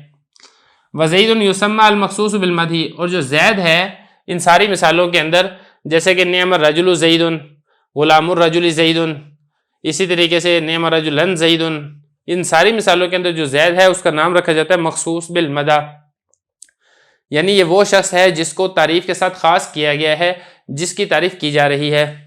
تو یہ تو ہو گیا پہلا فعل مدح کے لیے نعمہ۔ اب دوسرا فعل ہے حبذا، یہ دوسرا فعل ہے تعریف کرنے کے لیے، جیسے حبذا زید، اس میں حبہ یہ فعل مدح ہے، اور اس کا جو فاعل ہے وہ ذا ہے، ذال الف ذا، یہ اس کا فاعل بنے گا، اور یہ جو زید ہے یہ مخصوص بالمدح ہے۔ دیکھیں فرما رہے ہیں کہ حبہ یہ فعل مدح ہے، اس کا فاعل ذال الف ذا ہے، اور مخصوص بالمدح یہ زید ہے۔ اگلا مسئلہ وَيَجُوزُ أَن يَقَعَ قَبْلَ مَخْصُوصٍ وَبَعْدَهُ تَمْيِيزٌ، کہ یہ جو مخصوص بالمدح زید ہے حبذا میں، اس سے پہلے اور اس سے بعد تمیز آ سکتی ہے۔ مثال دیکھ لیتے ہیں، جیسے کہ حبذا رجلا زید، اب اس میں دیکھیں یہ زید تو تھا نا مخصوص بالمدح، اس سے پہلے رجل یہ تمیز آ گئی ہے۔ اب اس میں آپ نے ترکیب کیسے کرنی ہے، حبہ یہ فعل مدح ہے، ذال الف ذا یہ ممیز، رجلا اس کی تمیز، ممیز تمیز مل کر حبہ کا فاعل ہے، اور زید یہ مخصوص بالمدح ہے۔ اور اگر آپ اس مثال میں غور کریں گے، حبذا یہ زید مخصوص بالمدح ہے، رجلا تمیز ہے، یہاں پر تمیز زید کے بعد آ گئی ہے، تو فاعل سے پہلے بھی آ سکتی ہے تمیز، اور فاعل کے بعد بھی تمیز آ سکتی ہے۔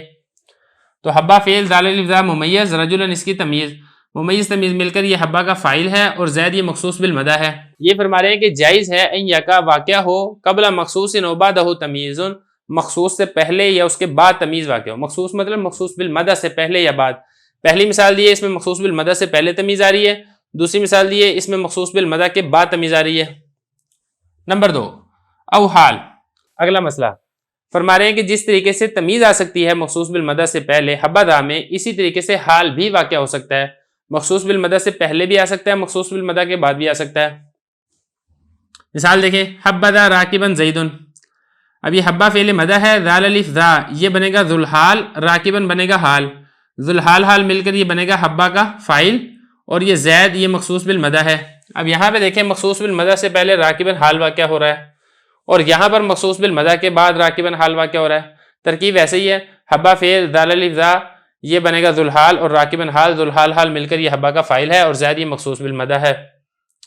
یہ تو ہو گیا مخصوص بالمدح۔ آگے ہے مذمت، کہہ رہے ہیں کہ ضم کے لیے یعنی مذمت کے لیے بھی دو فعل ہیں، ایک ہے بئسا۔ اب یہ دیکھیں جو بئسا ہے نا، بئسا کے اندر ساری وہی تفصیل ہے جو آپ اوپر نعمہ کے اندر پڑھ چکے ہیں، کہ بئسا کا فاعل وہ معرب باللام ہوگا، یا معرب باللام کی طرف مضاف ہوگا، یا بئسا کا فاعل وہ ضمیر ہوگا، اور وہ ایسی ضمیر ہوگی اس کی تمیز نکرہ منصوبہ کے ساتھ لائی جائے گی، وہ ساری تفصیل یہاں پر بھی ہے۔ مثالیں ذرا دیکھ لیں، کہہ رہے ہیں بئسا جیسے کہ بئس الرجل عمر، اب یہ اس کا جو فاعل ہے وہ معرب باللام ہے، اور عمر یہ بنے گا مخصوص بالضم۔ نمبر 2 بئس غلام الرجل عمر، اس کا جو فاعل ہے وہ معرب باللام کی طرف مضاف ہے، اور عمر یہ بنے گا مخصوص بالضم۔ نمبر 3 اس کا جو فاعل ہے وہ ضمیر ہے جس کی تمیز نکرہ منصوبہ کے ساتھ لائی جا رہی ہے، اور عمر بنے گا مخصوص بالضم۔ اگلا دیکھیں ساء، جو مذمت کے لیے دوسرا فعل ہے وہ ہے سین الف اور حمزہ، ساء۔ جیسے اب یہ جو ساء ہے نا، یہ بھی بالکل ایسی ہے جیسے کہ بئسا ہے۔ پہلی مثال دیکھیں، ساء الرجل زید، اس کا جو فاعل ہے وہ معرب باللام ہے۔ نمبر 2 ساء کا جو فاعل ہے وہ معرب باللام کی طرف مضاف ہے، اور زید یہ مخصوص بالضم ہے۔ نمبر 3 ساء کا فاعل ضمیر ہے جس کی تمیز نکرہ منصوبہ رجلن کے ساتھ لائی جا رہی ہے، اور زید مخصوص بالضم ہے۔ یہی بتایا کہ جو ساء ہے یہ بئسا کی مثل ہے تمام اقسام میں، جو آپ بئسا کے اندر پڑھ چکے ہیں وہی آپ ساء میں پڑھیں گے، اور بئسا جو ہے یہ نعمہ کی مثل ہے، جو آپ نعمہ کے اندر تفصیل پڑھ چکے ہیں فاعل سے متعلقہ، وہ ساری کی ساری بئسا کے اندر بھی پائی جا رہی ہے۔ تو یہاں تک ہمارا الحمدللہ جو 9واں باب ہے القسم الثانی فی الفعل یہ مکمل ہو چکا ہے۔ اب اس کے بعد ہم انشاءاللہ آخری اس کا باب پڑھیں گے جو کہ حروف کے متعلق ہے۔